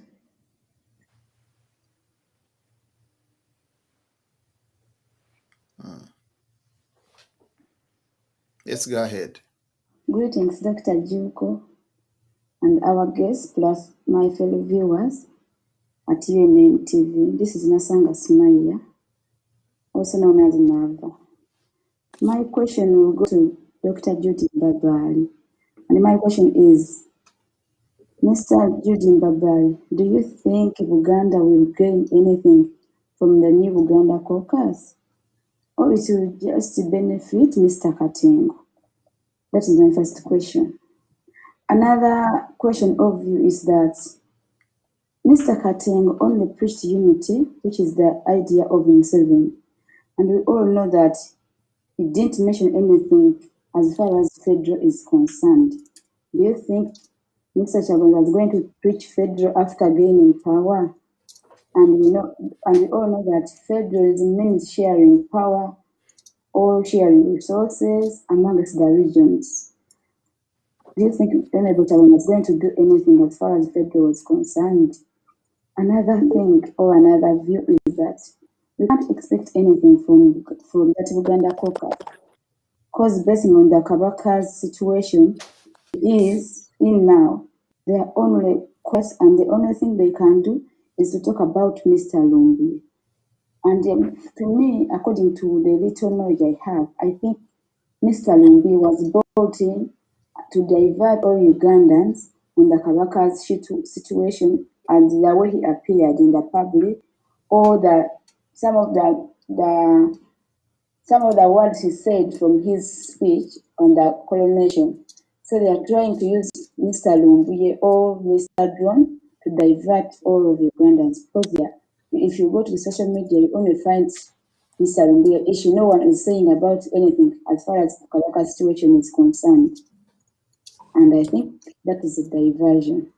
Another thing is that Lumbuye saga was just created. And to me, I think they were holding him and they're just waiting for the right time to use him.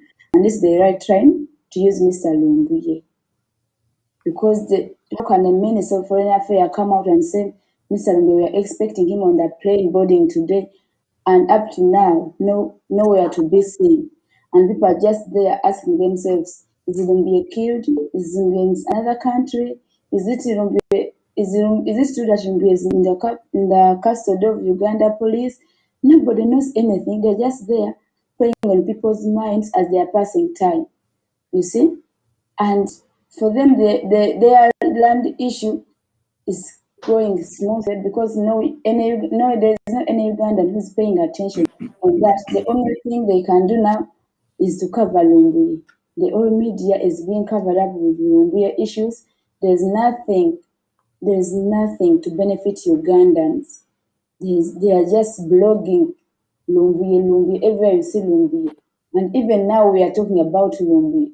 How long does it going to take for us to wake up and to see that Mr. Museveni is just diverting us as he's been diverting us in many occasions? Thank you, Mr. Juko, and all the guests we have in the studios. And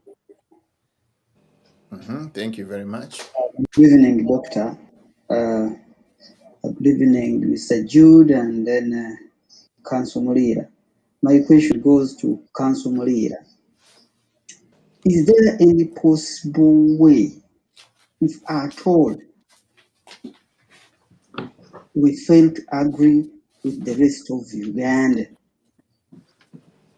and Uganda separate itself from the rest as not in war? Like as we hear, there was agreements before. Can those agreements be looked into? Stephen, thanks.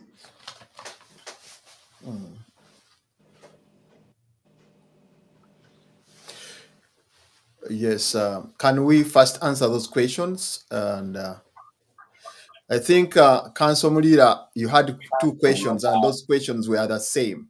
I'm just asking, can the current situation stimulate what happened during Kateriga's government, where the King, Edward Mutesa, had tried Obote to take away parliament from Buganda?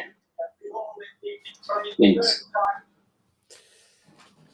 Yes, our producer, I think let's for now answer these questions, and then we'll be able to go to which Tiwa, the person has actually, this is the second question, the one that has come last. He was talking about how would you relate this current situation and the situation that happened, in which the king of Buganda actually told the central government that if they cannot heed to what they are saying, they would get their administrative post from Buganda to another place. Then both other two people were asking about that if the other regions of Uganda have failed to comply to what Buganda wants, and this is keeping them behind, would you not think that Buganda should secede? Let me answer the last question first. We should never think about secession, because we will not get any support from anybody, because we are one country. And the Kabaka the other day told President Museveni, I think it was, that Buganda has no intention to secede from Uganda. And such talks or questions tend to threaten to scare our friends, and they gang us against us. I think the right policy should be to offer carrots to the other Ugandans so that we build a country where everybody is happy. About the second question, no, you cannot negotiate an agreement to get out of Uganda. I mean, to secede from Uganda. And the question about 1966, all you read and hear is fabrication. The Ruchiko did not, I repeat, the Ruchiko did not pass the resolution. It was introduced by the drive of one county, one of the counties. The cabinet rejected it. They advised the powers that be that the government would not support it. And Obote himself, on May 25th, told Parliament that no resolution was passed because hooligans were controlling the proceedings. The Speaker could not speak. The Katekyo could not speak. In fact, the Katekyo was escorted out of the chamber by police. But later on, I think Obote discovered that there was political advantage in claiming that the resolution was passed. And he started saying that the Buganda tried to get this central government from the Buganda soil. That's not true. It's a lie. And when I was at Mengo, I appealed to my colleagues that let us investigate and research all these things, and you'll find that 99% of the criticism of the kingdom are fabrications. But if we don't prove them wrong and just swim along, we're going to be the sufferers. So I repeat, in 1967, there was no resolution passed by the Luchiko demanding that the central government removes itself from the territory of Uganda.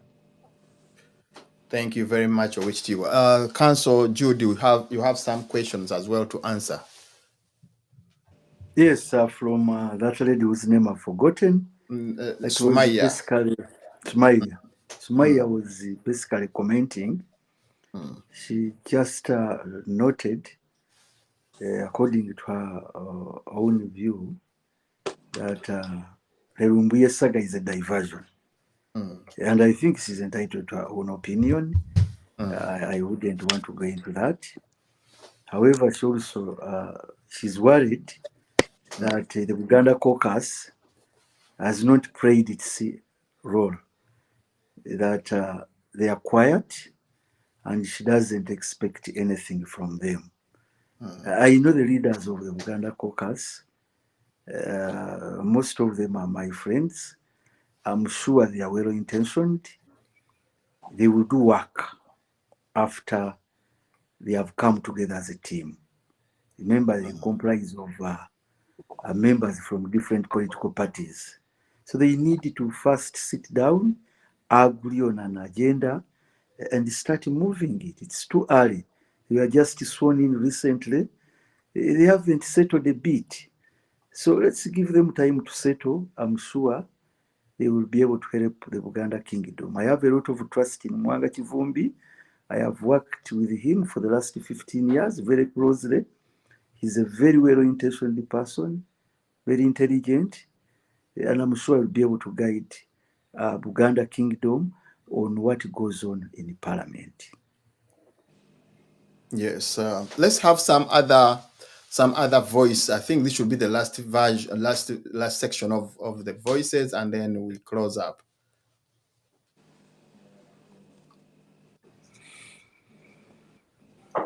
Thank you very much, Dr. Juko, for the show. I would like to ask Counsel Peter Muliira about the fact that there has been compensation for absentee landlords in some parts of Uganda. I think it was in Uganda and the other sub-county that I don't know about. Sorry, I've forgotten its name. But I want him to be honest and tell us, when it comes to this compensation and the Uganda Land Fund, is he conscious that there is a lot of tribalism that has been exposed in that only a section of people are the ones that are compensated when it comes to these factors? And they are serious. How have they expressed these grievances through the Uganda Equity Commission? Thank you. We seem to have a caller. Let's have the caller.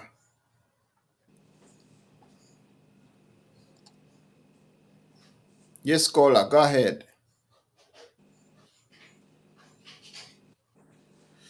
Okay, we seem to have lost the caller. Let's go ahead with the voices.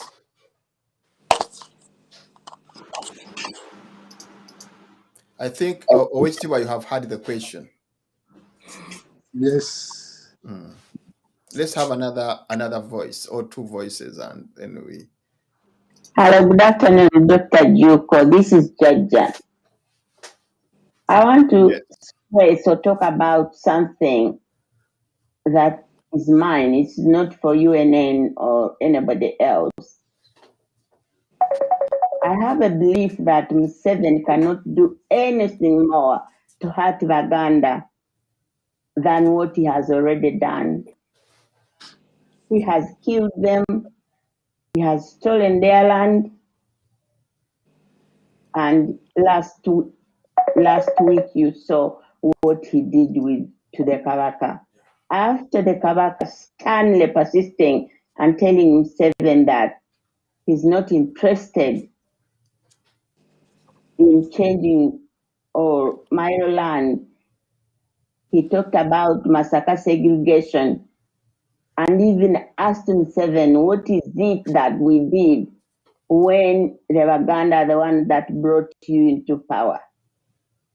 That alone affected Museveni's ego as we know him, and he's doing each and every to deny Ugandans and any liberation of their country. He was in shock, and he still is, because last week he had about UFCC, the federal kind of governance, and then the Kabaka came out and told him the same thing.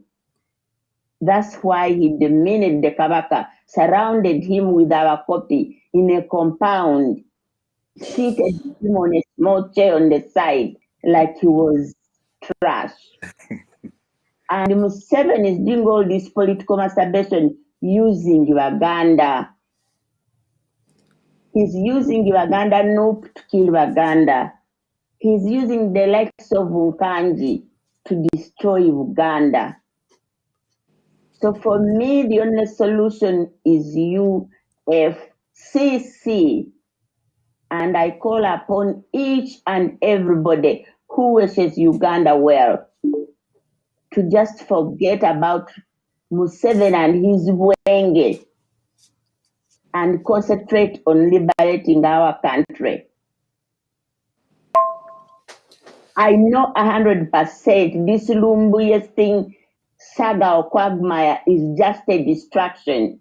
I'm even afraid that maybe there is something behind that this government is trying to do, or take our Kabaka away, or kill him, or do something. I don't call it a coincidence. A day after the Kabaka speak to be hijacked by Lumbuye, the same day Bobi Wine comes back from America. Dr. Juko, I want you to see on the internet how many Ugandans that are wearing Museveni transparent face. Even if today he said, okay, Bobi come to State House, he's going to go with each and everybody and his son and bring this country down. So UFCC is the only way, is the only place. And if you wish Uganda well, forget about the rest, come and join the best on UNN.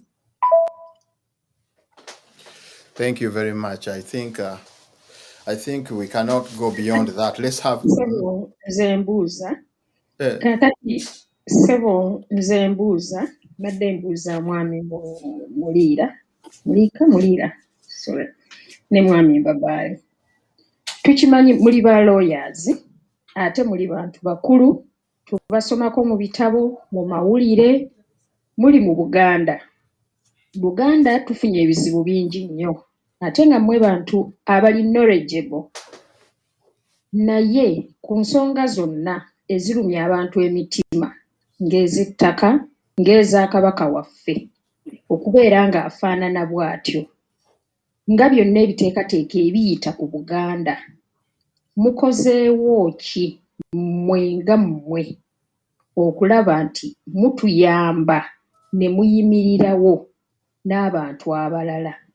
Kubanga ffe buli lwe tulaba pano egenda ewa Kabaka babeera abantu nga fesezi ze zimu.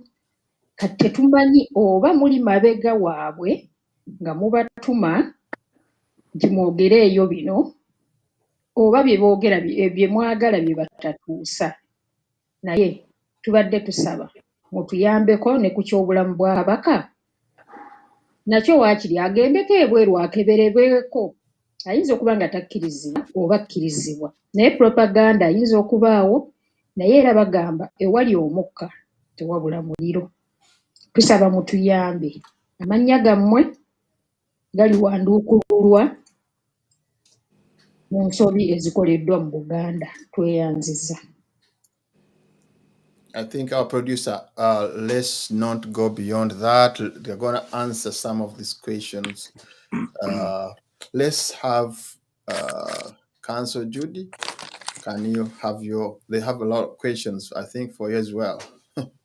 Yeah, no, for me, I have only one. The rest are for Counsel. Yeah. Yes, there is this last one. One about Kabaka, and then you can even answer him in Uganda. Okay. The one who spoke in Uganda, right? The last one. That. Yeah. You said Jaja. Jaja was the other one. Jaja platform. Yes, okay. It was talking about even the diversion. Yes. Naye kati ono Jajja yankutomba, I mean ono yankutomba birasembyeyo. Mwebaza okujjayo ensonga ze yemulugunyiza nti Kabaka bwe bamulaba agende wa President Museveni atwala feesi ezimu takyusako mu bantu bagenda naye. Naye ku luno yataddeko omutaka, simanyi oba ndi mistake, yataddeko omutaka. Bulijjo tabeerako omutaka, ndowooza olw'okuba nti ensonga yabadde ya ttaka. N'omutaka gwe yataddeko. Naye ayogedde ku bulwadde bwa Kabaka n'abuuza nti ffe tuyimiriddewo lwaki tetuvaayo nze ne mukulu Muliira ne tubalibwa mu bantu abavuddeyo ne boogera. Nyabo twogera naye oluusi tuyinza obutavaayo kwogera mu public, nga ensonga z'Obwakabaka olumu tezeetaaga kwogera mu public. Naye ku kino eky'obulwadde bwa Kabaka kuba abantu bangi bakyogeddeko, nze ndowooza Katikkiro yavaayo n'ayogera ky'alina okwogera, yawa guidance. Kabaka ayina abantu babeera nabo n'abasawo abasobola okumuwa amagezi. N'olwekyo n'atusaba ffenna tuleke abasaba n'abantu abamulabirira, naye Katikkiro ensonga ezo bazikwateko, tuleme kuzireeta mu public. Oba ensonga z'obulwadde teziba za public, ate naddala ensonga ez'omuntu omukulu ng'oyo. Mpozzi akasembayo, Jajja yayogedde nti yabadde ndowooza ayogera ku Bobi Wine. Bobi Wine ye tamuyinamu. That one I think you can express it in English because Okay. Some lady called Jajja, she talked about Bobi Wine Kyagulanyi, and she clearly states that Bobi Wine doesn't have the capacity to take over leadership in Uganda. And on top of that, wherever he goes with President Museveni, he takes members of his family. If they have anything to discuss, Bobi Wine takes members of his family. I am not very competent to talk about Bobi Wine, but I think to some extent he did a good job. He mobilized Buganda, and there is a change. You know, the voting pattern changed as when you look at the results. You can see that more people who are propaganda issues we have voted in, and many of them have started talking to ensure that it's a milestone. Yes. Yeah. So I think we should appreciate him. He's a young man. He's a newcomer on the political scene, but at least he was able to make a serious breakthrough. So we should encourage him. In case he makes mistakes, we can always sit with him and talk to him and guide him or advise him. Thank you very much, sir. And even more possibly other people can take from there, because it's not a one-man show. Exactly. Thank you very much. Yeah, exactly. Thank you very much, Counsel Judy. Counsel Owek, I wonder whether we have him to answer some of the questions that were raised.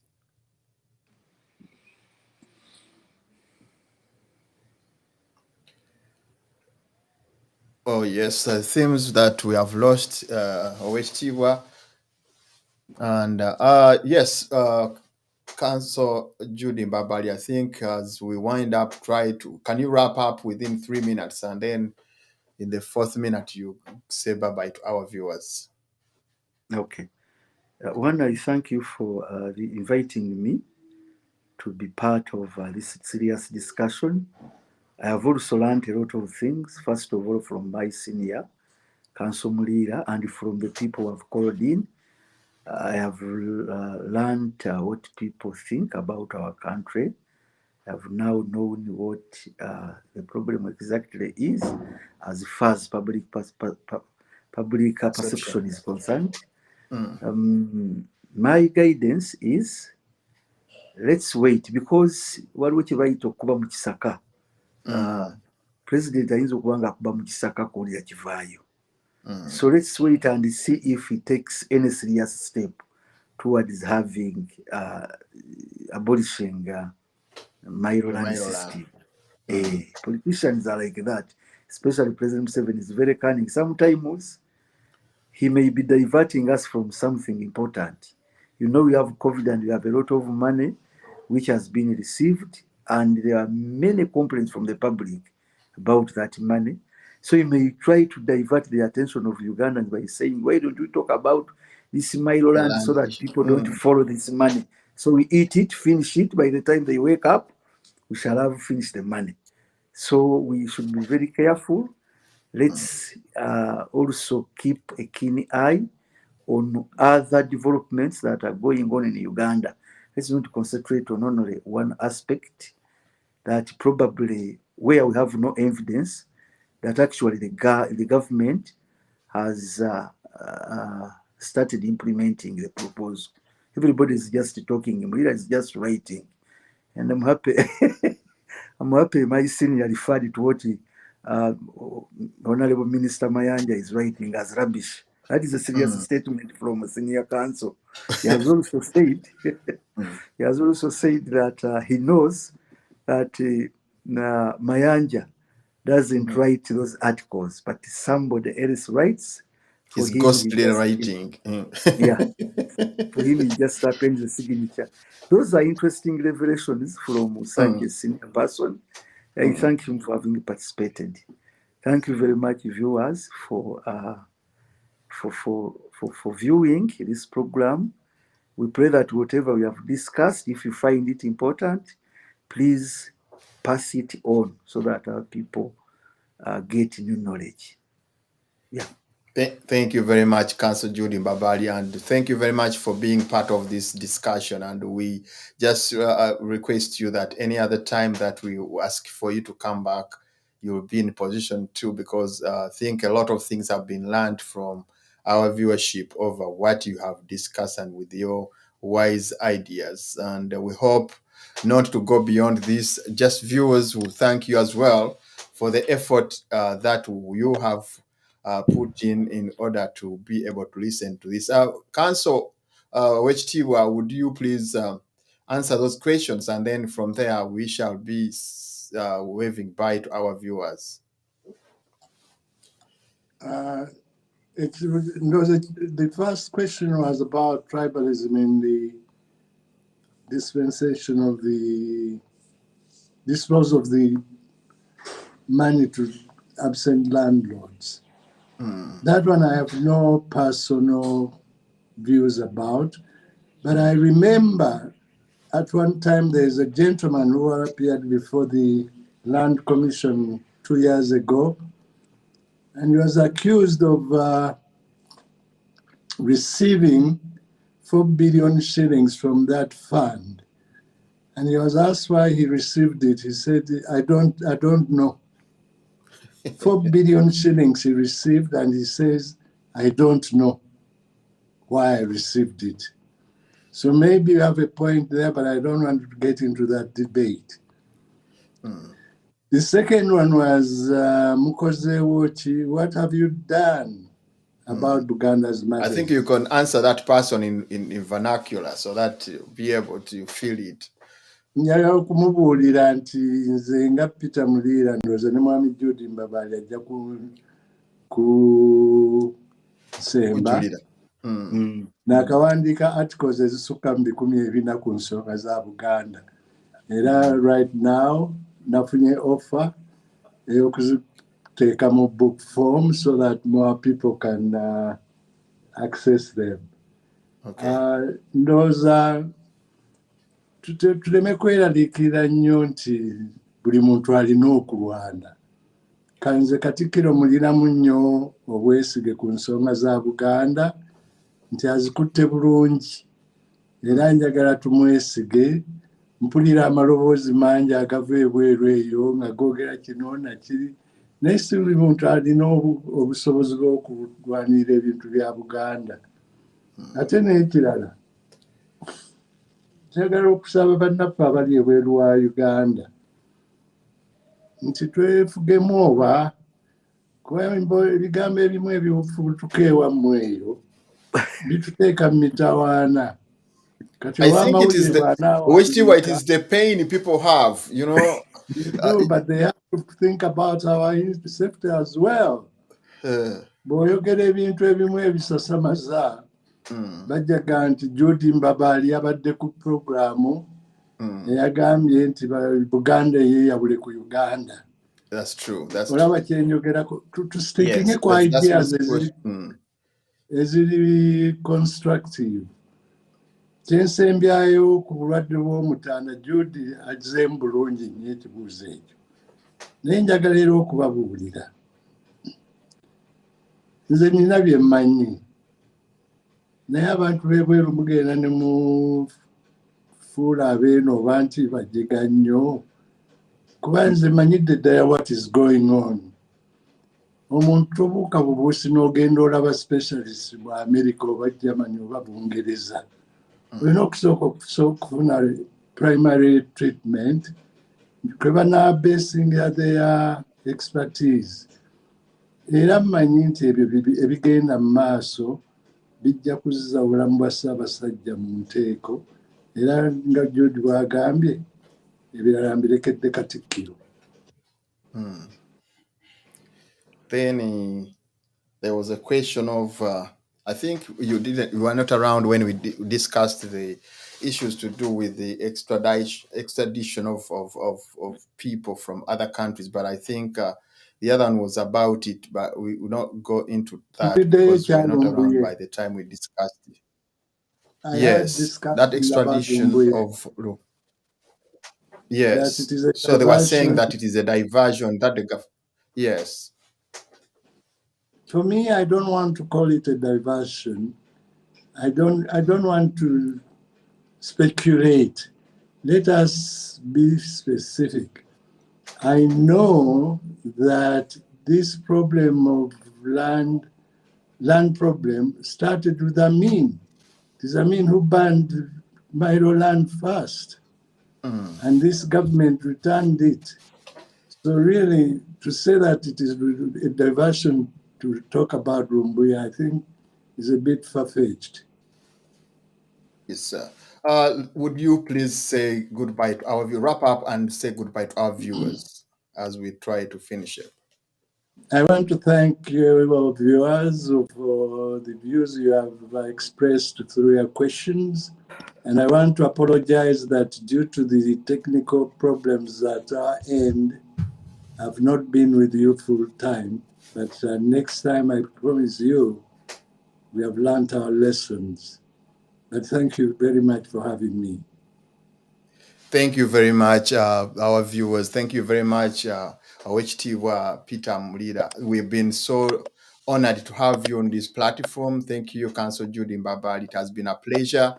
This is a platform, or this is a show, the Tower at UNN, when we discuss issues that trend in Uganda, and we have a lot of viewership from within the diaspora as well as within Uganda. So many of these people have been expressing their views and their, possibly what the anxiety they have when it comes to their motherland.